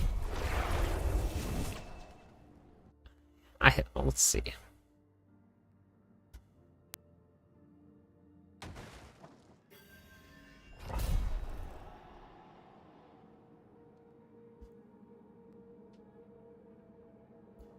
Okinawa is actually ahead of me by, because it's Wednesday there. It's Tuesday here. Way behind.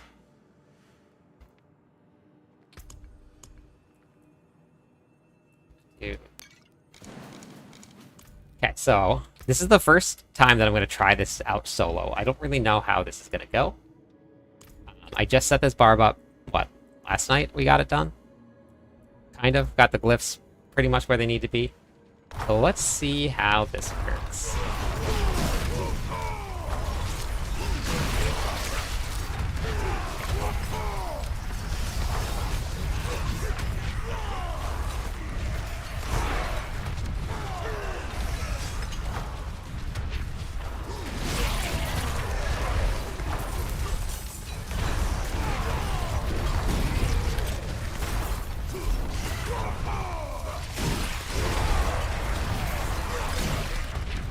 Hey, what's up, James?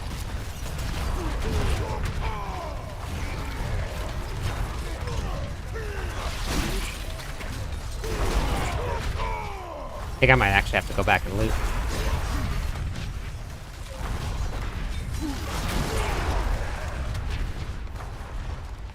Seems to be working pretty well.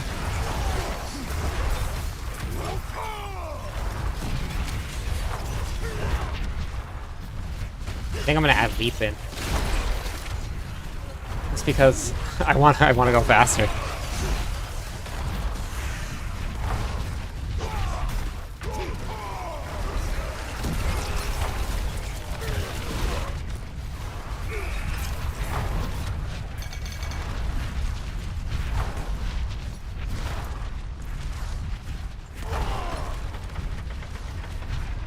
I think this is actually gonna be really fun for the hordes.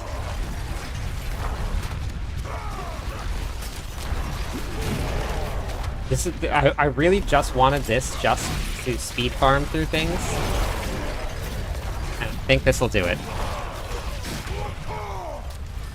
Yeah, that's really good, Tech. I think that this season, I can't remember the number, but it might have been something like 60 ranks is max, or like or something close to that.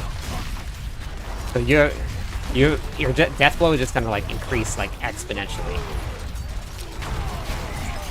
Or yeah, it was something really, really high this season. There's a whole bunch of new ways to get that increased. So you're gonna like you're gonna just see it keep on going up and up and up. Yeah, I definitely want to add leap into this.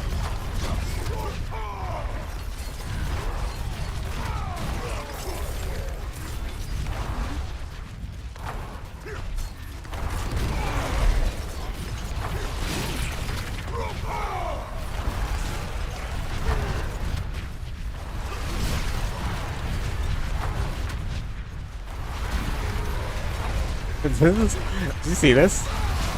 We just keep the earthquakes spread out across the whole thing, and then as soon as they spawn, they die.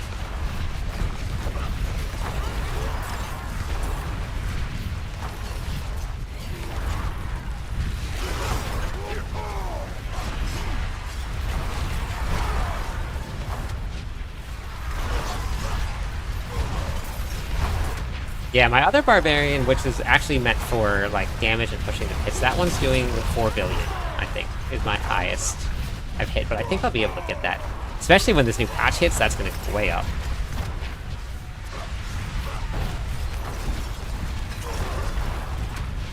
So I actually have a whole like leveling build guide out. If you wanted to check it out, it's on my YouTube page. Strategies on how to level up, what to use, what to do when.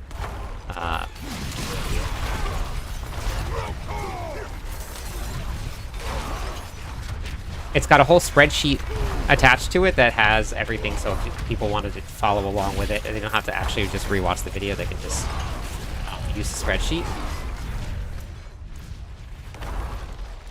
Yeah, definitely need to throw leap on here. Throw leap on, then I can just like tear through here.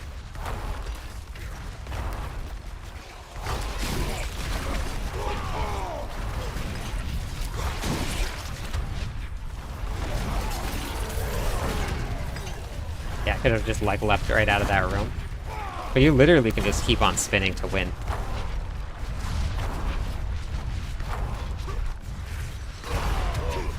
There was one with, that's not bad. Not bad at all.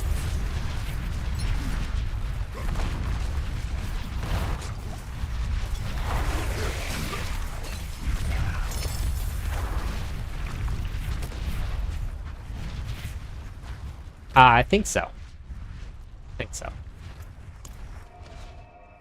That's fun. And I don't even have my master working right. I don't have anything like set up really at all. Half my gear is at tier 8 out of 12 for master working. 8, 8, 8, 8, 8, 8. Not even masterworked at all. They're giving Upheaval a buff in the next patch, but they've given Upheaval a buff pretty much every patch. The problem with Upheaval is that it takes so long to cast the animation. That's the real problem with it.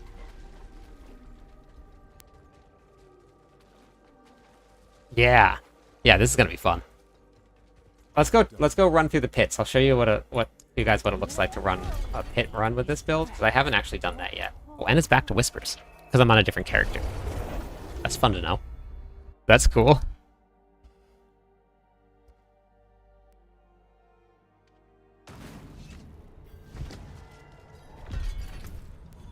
I don't think we can do 93 though. Let's start with just Torment 4.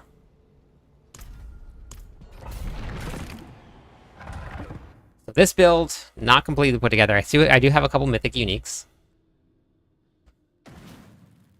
But we're running 3 mythic uniques with this, which you actually don't need. I actually want to be running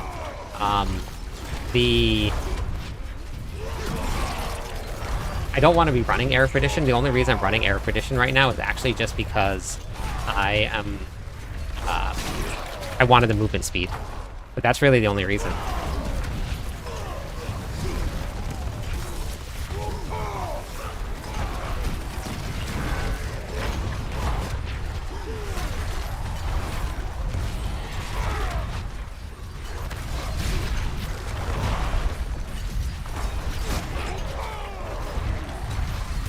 Level 30, okay.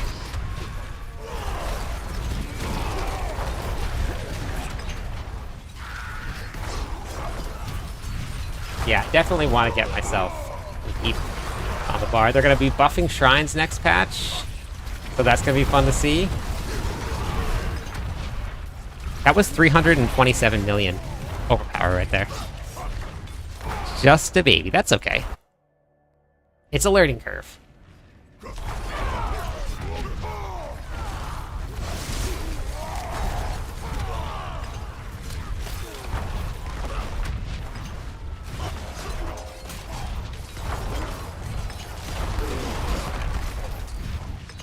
Oh no! Oh wait, actually, I guess that doesn't really matter for this build, actually. Yeah, it's a fun game, I'm telling you.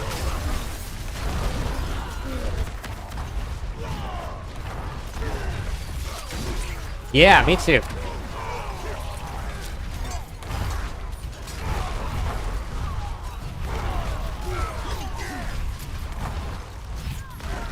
Once that masterworking is actually in place, this build is going to rock.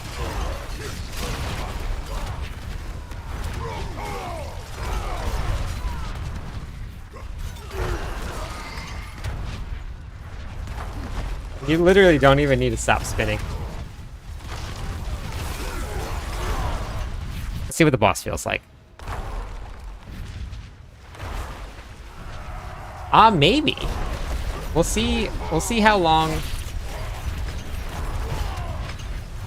So that's a tier. That's getting into tier 4. Now, like I said, I'm running 3 mythic uniques, so you can actually replace the ugly bastard helmet for the Erupedition, so you don't need that. These two are pretty big, but this one I think is probably the most important. Just that resource cost reduction to keep on spinning. But yeah, not too bad.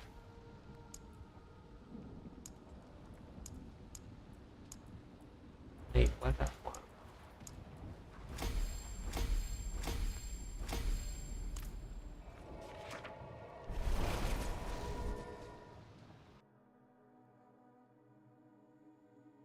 That's fun. That is fun.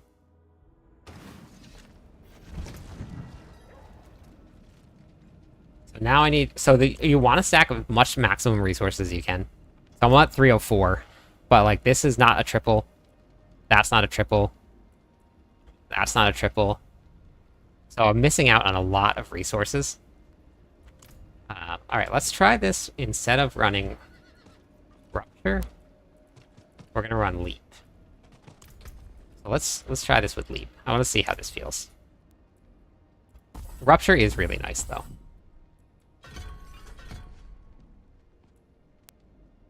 We're going to do Slow.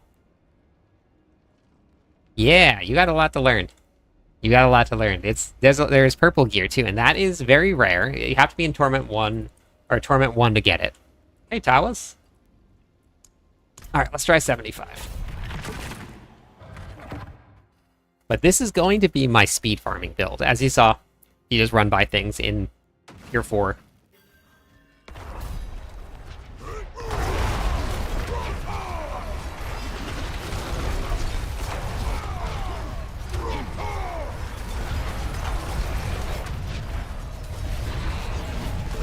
Oh my god, I didn't leap very well there.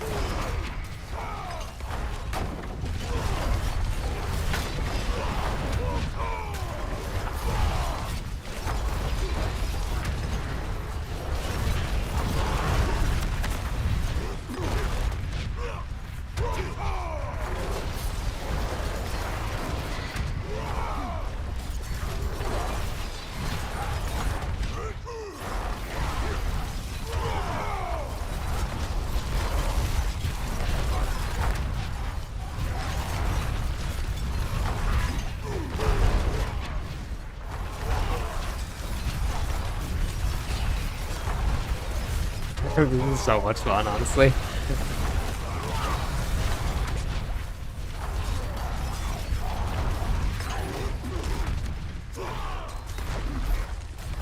The only thing I wish is that Stomp didn't stop your animation. That's the only thing that I wish that didn't happen.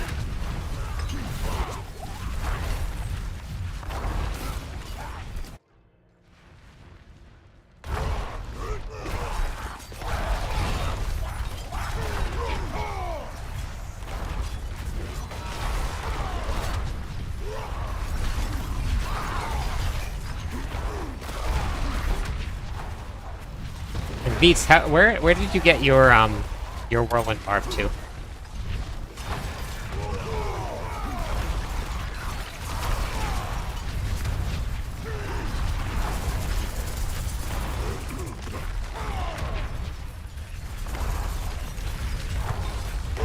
Whoops.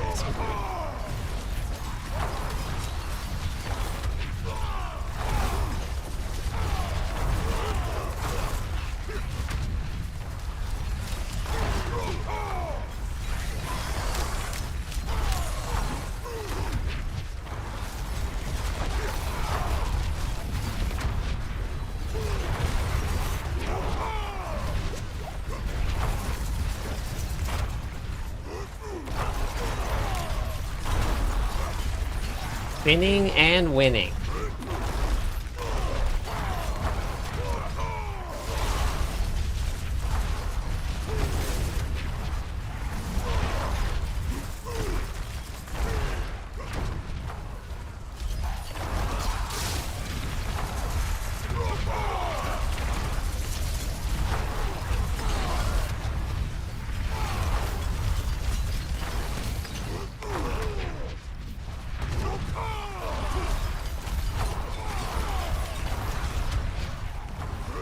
Oopsies.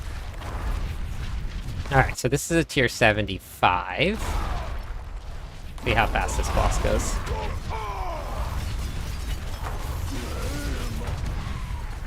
See, this was the only place where Rupture would have been really nice.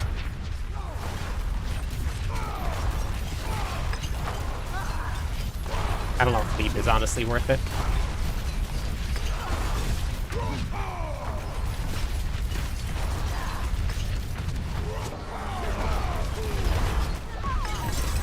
Oh, not bad.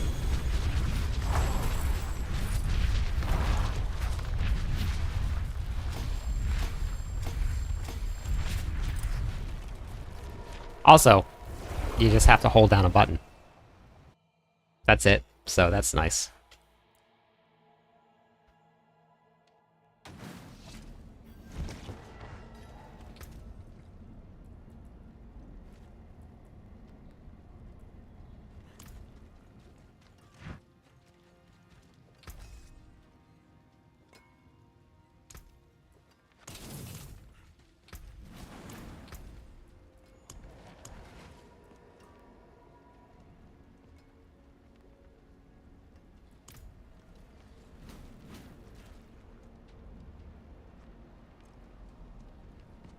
All right, sounds good, Dom. Hey, what's up, Silent? How are you?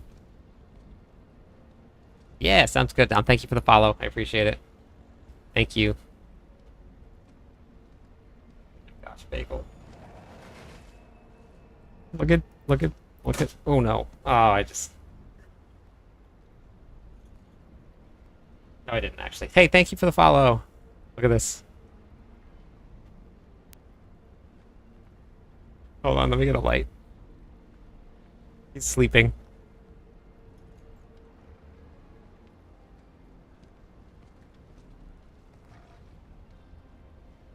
This is right underneath my chair. Yeah, I did. I streamed the campfire chat earlier today. I'm actually probably just going to post the whole entire thing, and then I'll have a separate video for my recap and stuff.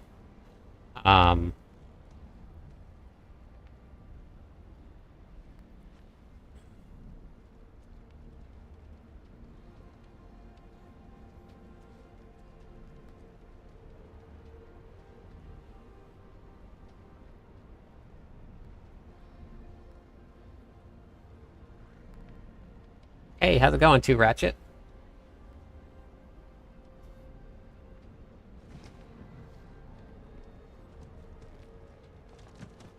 Yeah, I'm gonna post it. I basically did it live with a short recap. I'm gonna watch it back and see if it's exactly what I want it to be. But I definitely think that my recap's probably gonna be a lot different than everybody else's. So we'll see. We'll see. Might be one of those ones where I have to ignore a lot of the comments, but who knows? But the grind is kind of real, but also we have until January 21st. So we have a nice long time to go. So we got time.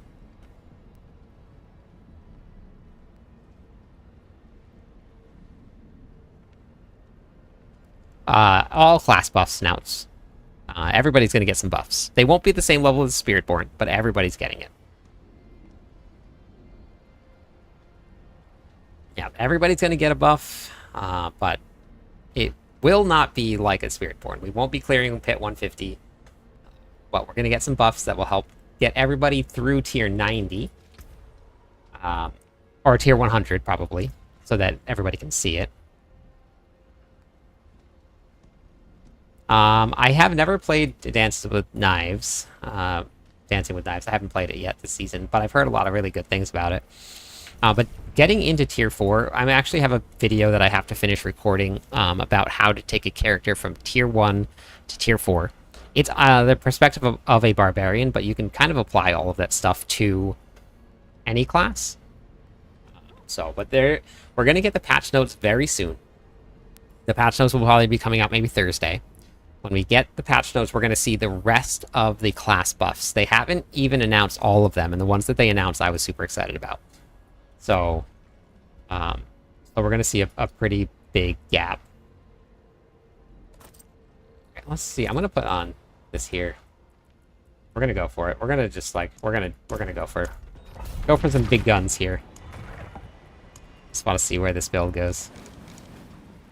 I don't know if it's going to go much higher or not, but wait, that's not what I wanted.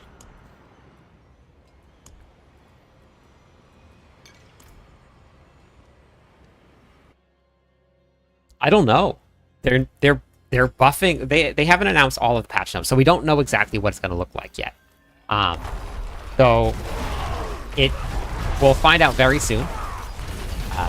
Later on this week, we'll find out what they're going to actually be doing and how it's going to run. Oh my god, you know what I don't have on? I don't have my class buffs, my class quest, and I also don't have a mercenary. Oh my goodness, I completely forgot to set up this character. Oh my god. Wow. Alright, well, we're going to go change that right now, actually. I'm missing out on so much damage. Oh, jeez.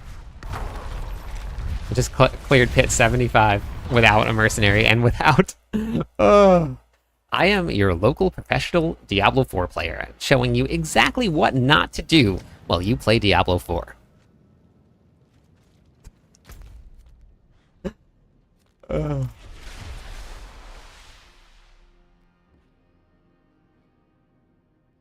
jeez. Do as I say, not as I do. I gotta go do my level 60 class quest now. Campfire chat was good. It was very good. Lots of changes coming. We won't be seeing any changes to the Spiritborn until Season 7. They're going to change the damage numbers a little bit on some of the skills that aren't being used. Give everybody maybe some fresh new builds to look at if you're playing Spiritborn. They're going to be buffing all of the classes. Not by a lot, but definitely a buff. So we'll see what it feels like after, but my build's getting buffed, which I'm super excited about.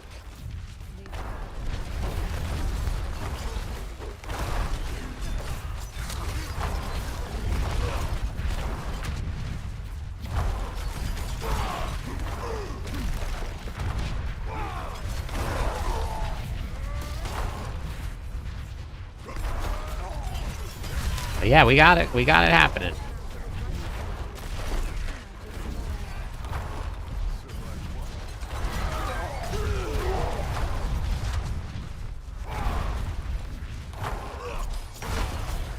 I'm going to be posting a recap on my YouTube page soon, so if you guys want to, and haven't yet, hop over to the YouTube page, hit the subscribe button, like and subscribe, as people like to say all the time.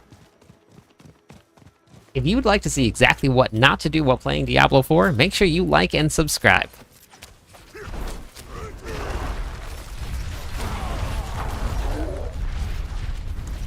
Normally I do kind of like good things, but...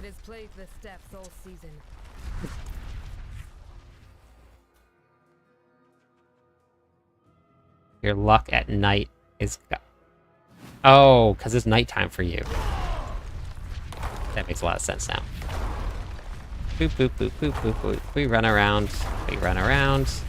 Got some earthquakes.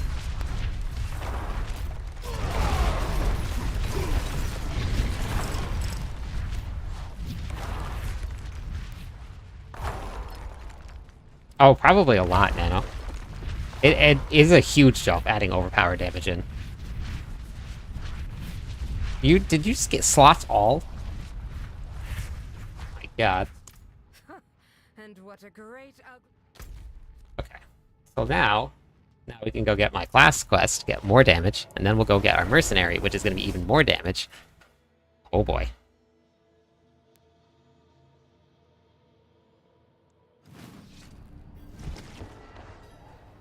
Well, yeah, that wouldn't work.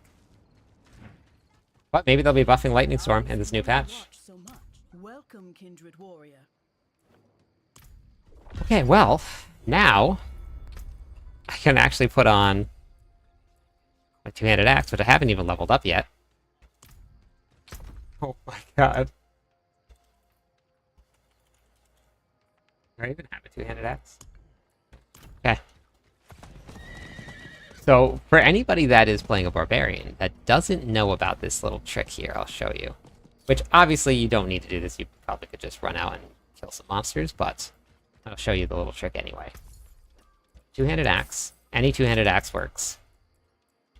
You're gonna go back to Kyovashot.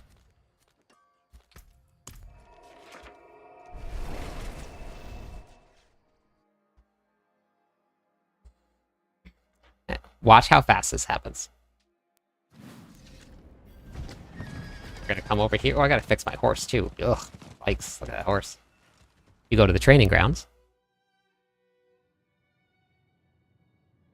I look like an orc with this tattoo on. This tattoo on makes me look like an orc. Kind of cool. We go to multiple training dummies. You put your axe on. You set Whirlwind to your axe right here. And then you do this. Wait, what? I think I got it wrong.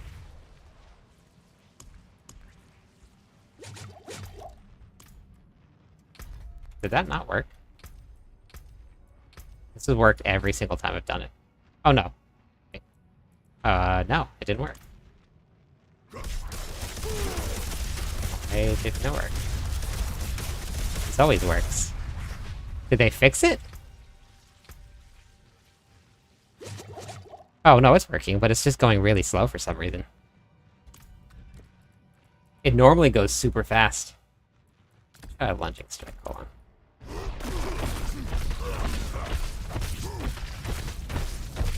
Ah. Okay. So wait, does the monsters work better then? Interesting. Before it was like super easy. You would just like hit the bosses and hit the monsters and they died. Huh. And it was like one after the other, after the other, after the other for levels. Huh. Okay. Oh, let's just go here.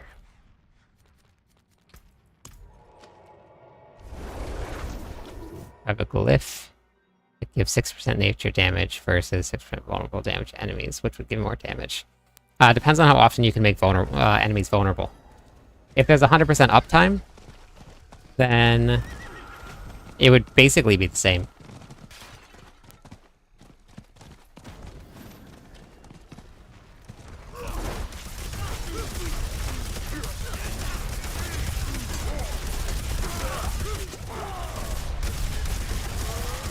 Why is it going so slow?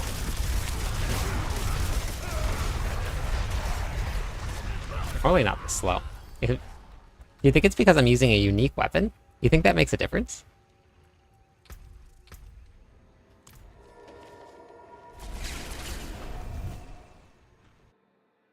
It's never been that slow. It's always been like one level after the other after the other.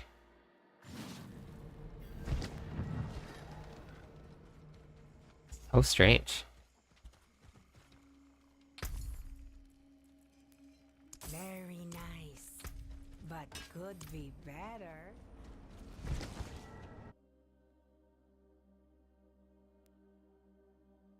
Yeah, every time that I've leveled anything up this season has been fast. I wonder if it's just bugging out. I might just need to relog.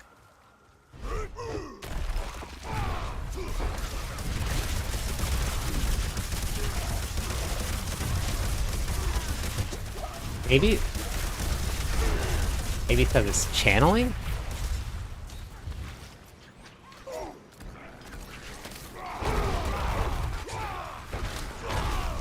Oh no, wait, I can't. That doesn't even matter. Hammer of the Ancients doesn't work that way. Huh. I'm gonna relog. Hey, what's up, Ash? No, it's not. It was nothing. Let me just relog real quick, because it might just be something simple like that. High priority exploit fixed. Let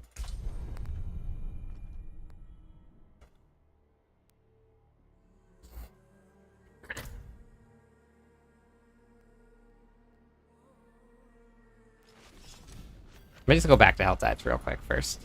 I just want to see if this was... Wait, the Helltide's gone now? Helltide's gone now. It's gone. You leveled Axe yesterday and it was super slow on the training dummies. Interesting. Did they change it?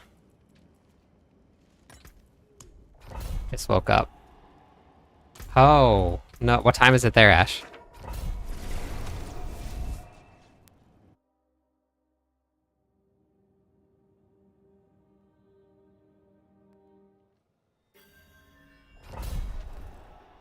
Oh, 5 a.m. Yikes.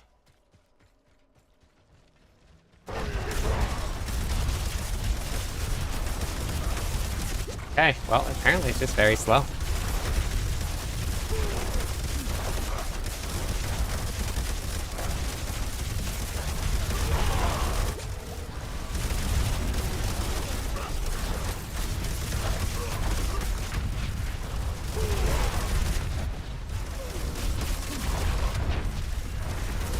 Two-handed axes reach level 1!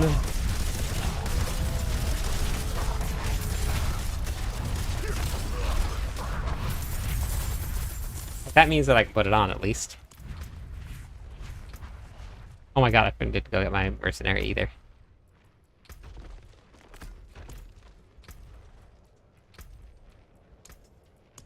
Go get the mercenary, too.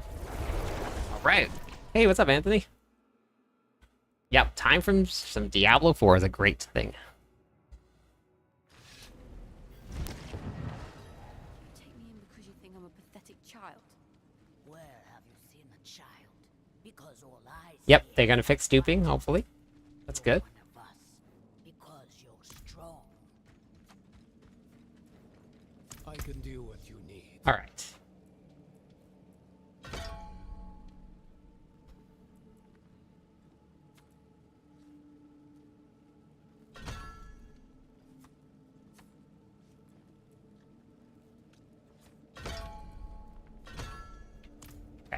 Now we actually have a mercenary on, too. Oh, God. Crazy.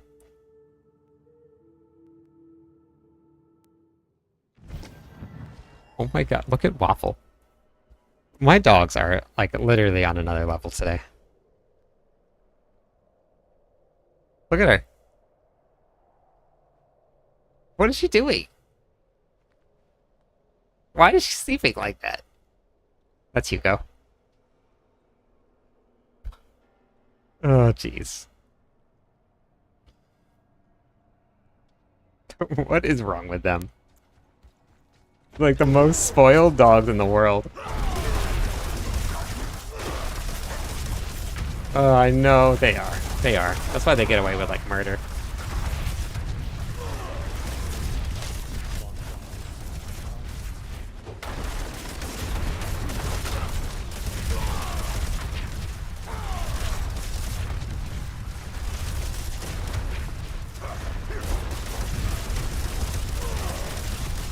Oh, what a bummer. It used to be so fast to do this. I thought I did it this season, too. Hey, Evo! How's it going? Welcome back. Did you get to see the dogs, Evo? Are you a dog person?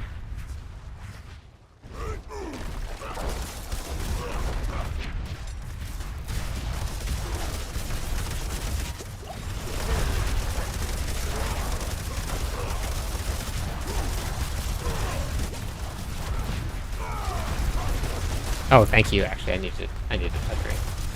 Gotta go get my water. Unless it's a puppy. Okay. My dogs kind of look like puppies, actually.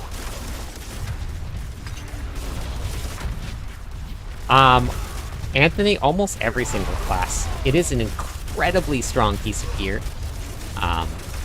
Every class will probably have a build running Shroud of False Death at some point.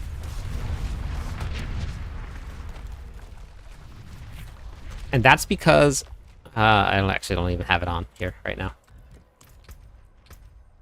It's almost level 2. Oh, brutal. I actually, the same thing, Evo, for me too. Yeah, because of the plus 1 passive. Same thing for me until I actually was not a dog person at all until I got Hugo. And that everything changed. It was weird. I was like, I didn't want to have anything to do with them. Had no interest. Then I got one.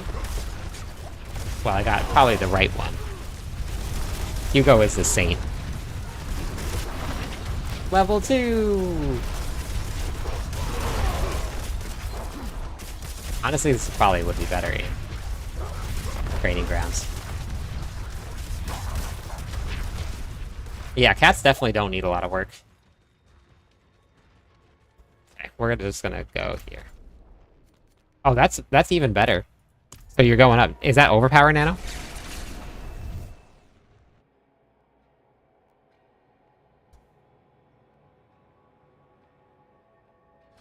Nice. Okay.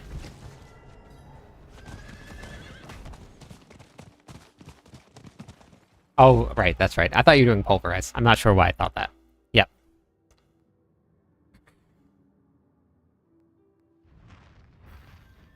They are puppy-sized, honestly. Bagel still looks like a puppy.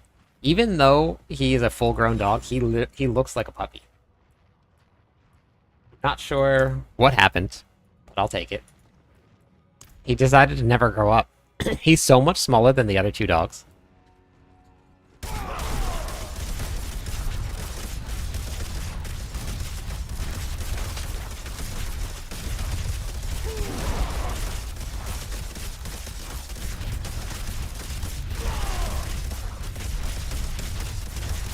Hey, what's for battle trance? What's that for?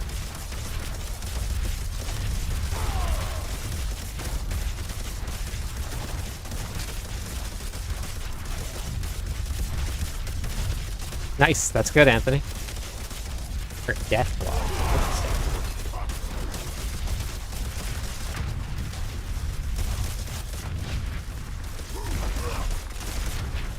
Interesting. My instance is closing. Because it says it's been abandoned. Huh.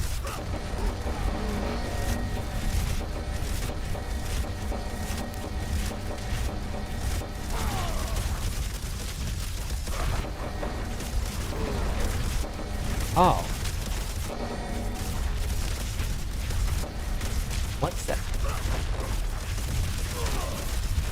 There's some weird noise that I could hear.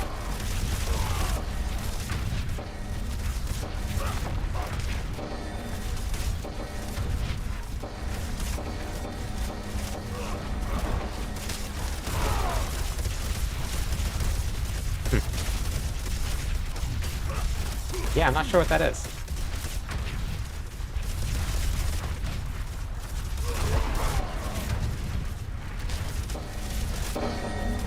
Right there. It's when I'm standing inside of certain earthquakes. Yeah, it's when I'm standing inside of certain earthquakes. Right there. The earthquake's gone, and now the sound's gone.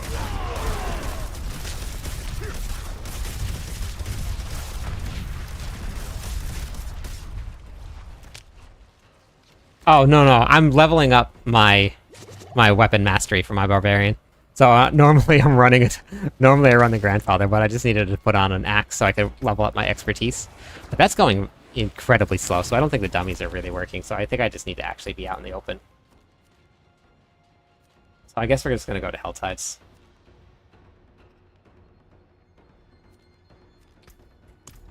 Weird. It's going incredibly slow. It's never been this slow. Even when I was leveling, it wasn't this slow. You think it's tier 4? You think if I dropped down a tier, it would be better? I don't know why it's doing this. Yeah, I did. Yeah, Whirlwind is set to my two-handed axe.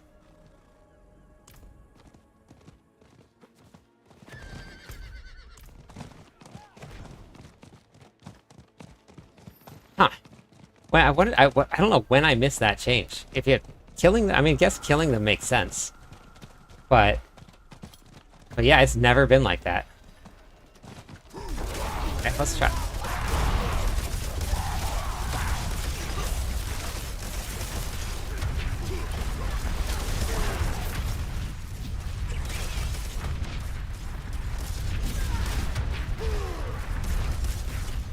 It just dropped down to Torment 1 then.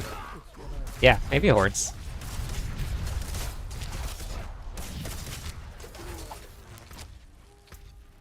That barely even moved. Hey, yeah, we had the campfire chat, so I wanted to hop on because this is the first time I've ever been around to do campfire chat. I've never been on to stream it before, so I'm gonna drop down to tier 1 so things die faster. It just happened earlier today. But I have a whole recap. I'm going to do it. I'm gonna post the whole. The stream actually wasn't too long, so I'm gonna post my recap on it, and I'm also gonna post my whole entire stream.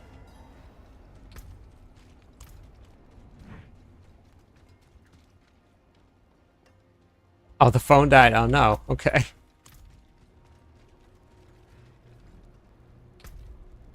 Nice tech. That's good. Let's just try this here. We're gonna go down to Torment 1. I'm gonna pop open a tier 6 horde. Go do this. Let's...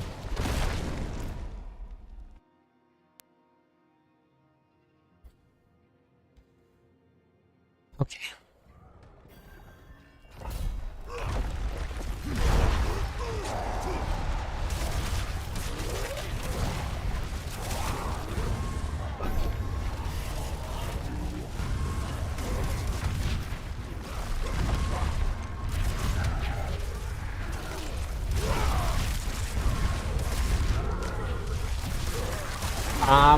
The Whirlwind Barbarian build that I'm playing right now is nobody else is playing.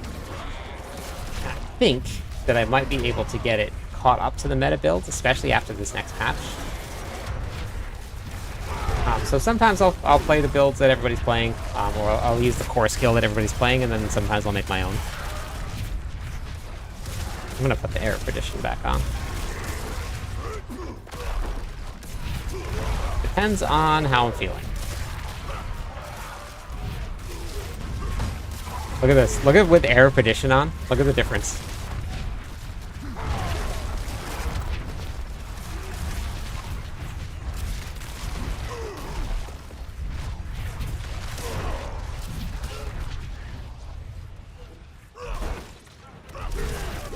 Okay, so we just did one whole wave. And my X, look at this. So, I think that Silic was absolutely right. They must have updated it that you have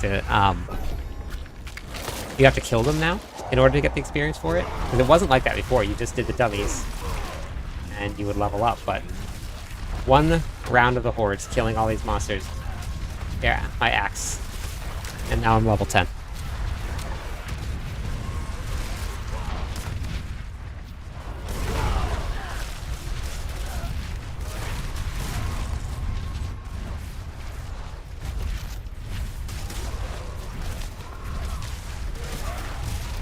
Okay, yeah, more damage will come. I mean, master working is super important. You gotta get your master working done. You gotta get your tempers right.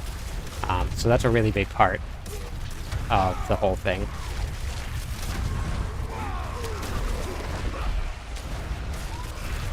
I guess I'll just finish this up and get some Opticite.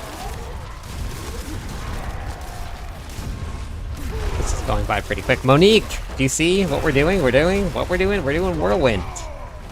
Basically, we're just spinning to win it.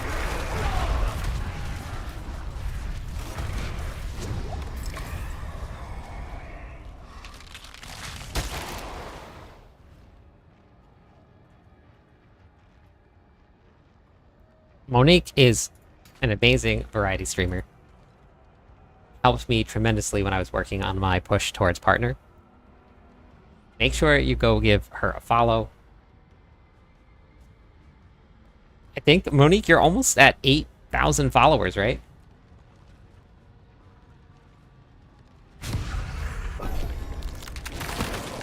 Yeah, staying alive is definitely the first step. That's good. And then you gotta like slowly trade out and figure out what numbers you can drop in terms of survivability, and then add in image numbers. And so it's like a dance, basically. I'm talking to Twitch chat also, Anthony. I'm streaming on 5 different platforms right now.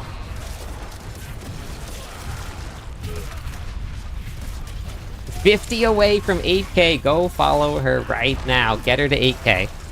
Go do it. That's so cool.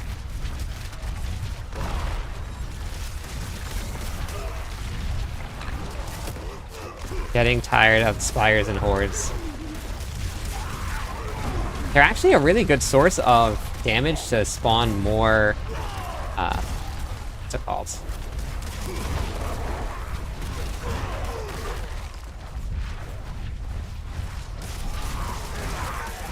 Oh, nice. Thank you guys for the following. Thank you, everybody. Yeah. Wow, 8K. That's huge. That is big.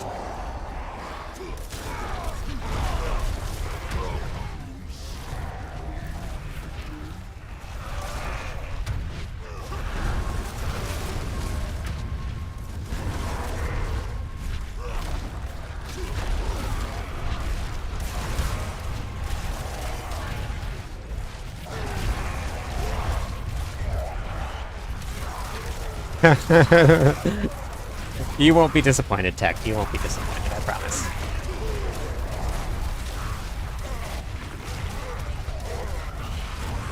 Not only that, but like very fun to watch play games too. And paints minifigs for Warhammer 40K, something like that. I think that's what it's called.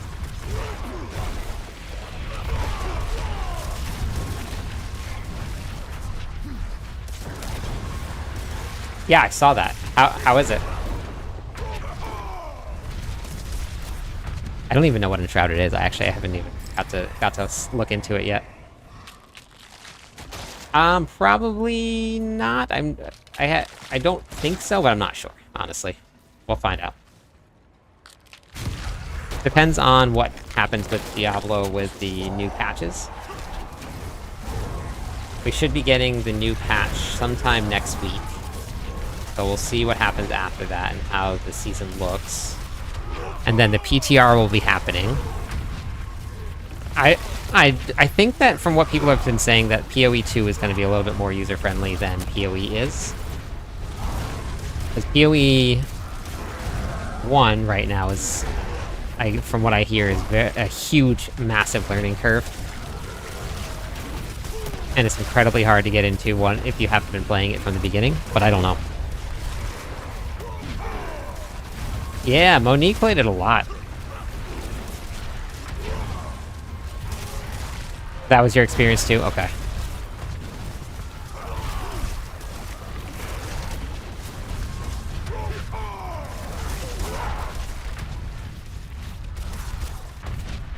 Oh, you know what I just realized? Because I don't have my grandfather on, I'm not spawning earthquakes. All of this damage is just Dust Devil Whirlwind. There's no earthquakes spawning.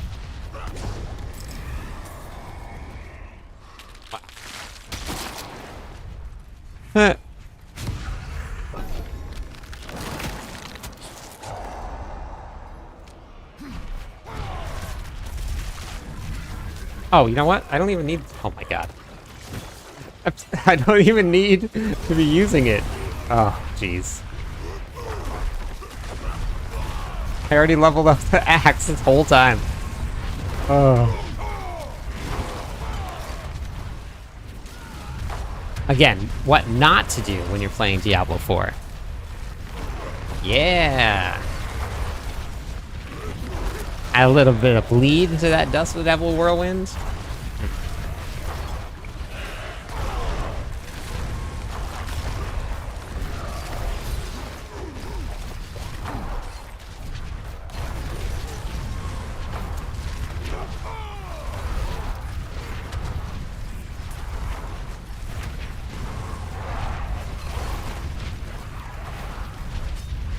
You spread enough earthquakes, everything dies as soon as it spawns.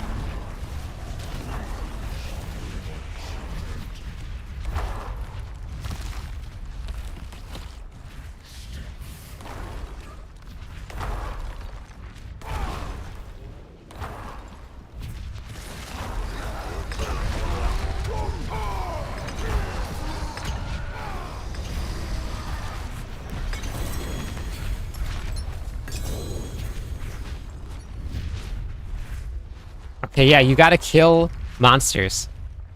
I swapped to tier 1 thief, and I went into the hordes, and within one level it was 1 to 10. Or 2 to 10.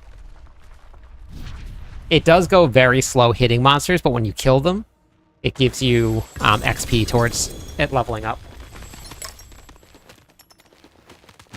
Yeah, the first one just like ran away.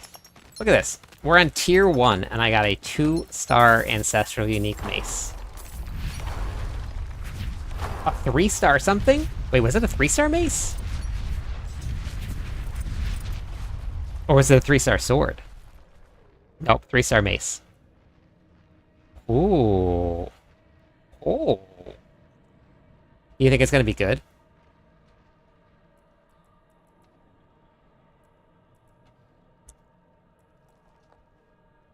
Huh. No, not the sword, it was the mace. 3-star mace. Okay, so if it's a 3-star mace, the best possible outcome for this: strength, max life, overpower damage. Second best: strength, max life, critical strike damage. I was streaming the Diablo 4 campfire chat, Alvinia. The 3-star GA mace that dropped in Torment 1 is not terrible.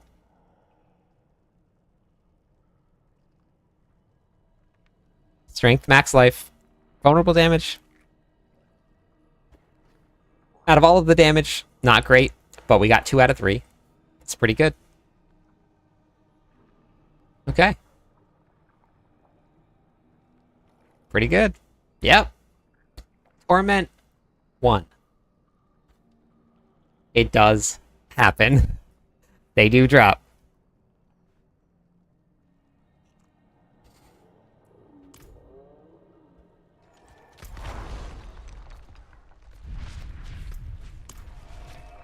That's it, I'm going down to Torment 1. Yep, bye Torment 4. I'm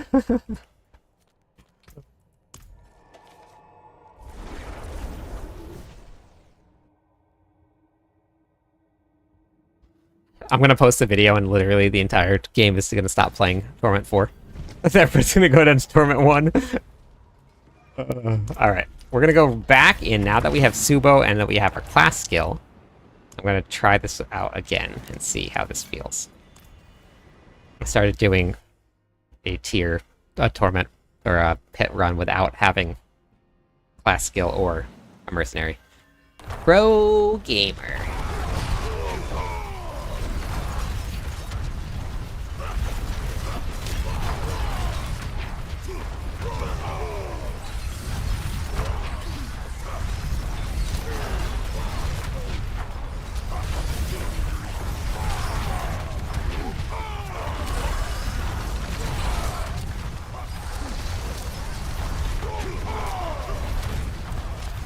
How fast the cooldowns come up.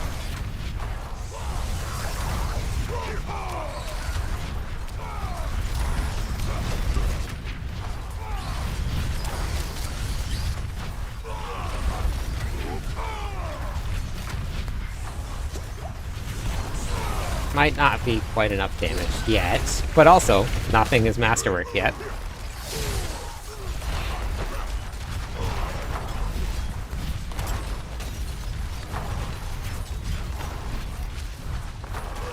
Ah, I found the damage reduction monsters! No! What are you doing all the way back there, Subo?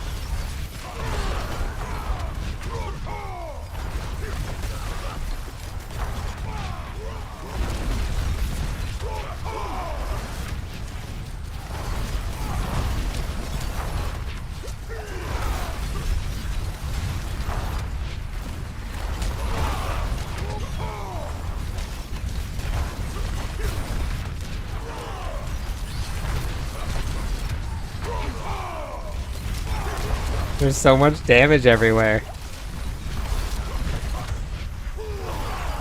Vortex would be so nice right here, though, honestly. Oopsies, gotta pay attention.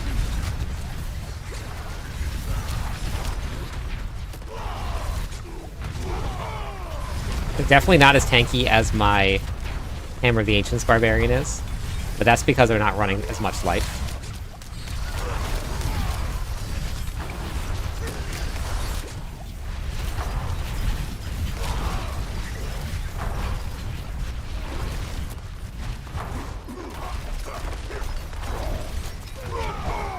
Did they really not come with me? Oh my gosh. They're just gonna stand here?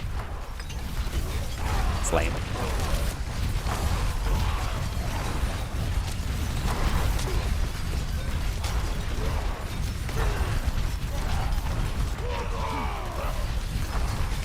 So are you Dust Devils? This build is Earthquake Dust Devils. But I have 2 barbarians.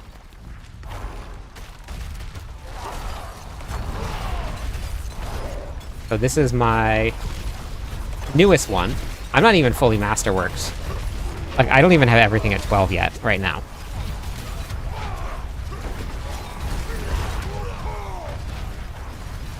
I just want to see what it would feel like bumping up into tier 85 without masterworking done.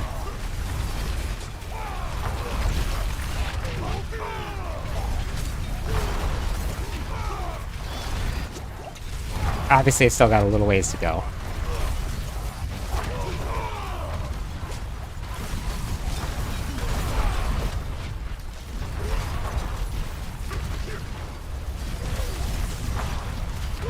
But for not being even close to done, masterworking is not in the right spot. It's not bad.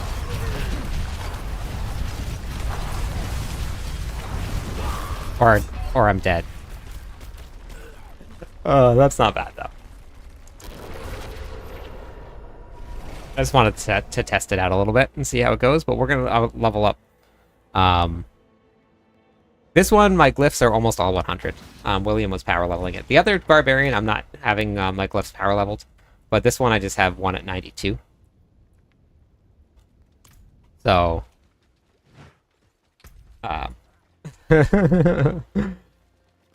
But yeah, so this isn't even maxed out here. Not even the right affixes. This one's not maxed out. That's not maxed. That's not maxed. That's not maxed. That's not maxed. And that's not maxed. So, pretty good.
All right, everybody. I am going to go eat. I'm going to go get my, what's it called? My videos up and uploaded and stuff. So I'm going to go raid.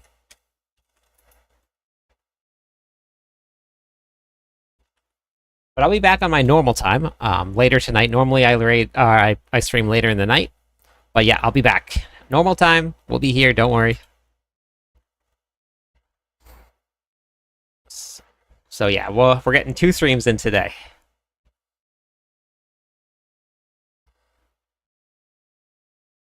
All right. See everybody later. Thank you for being here.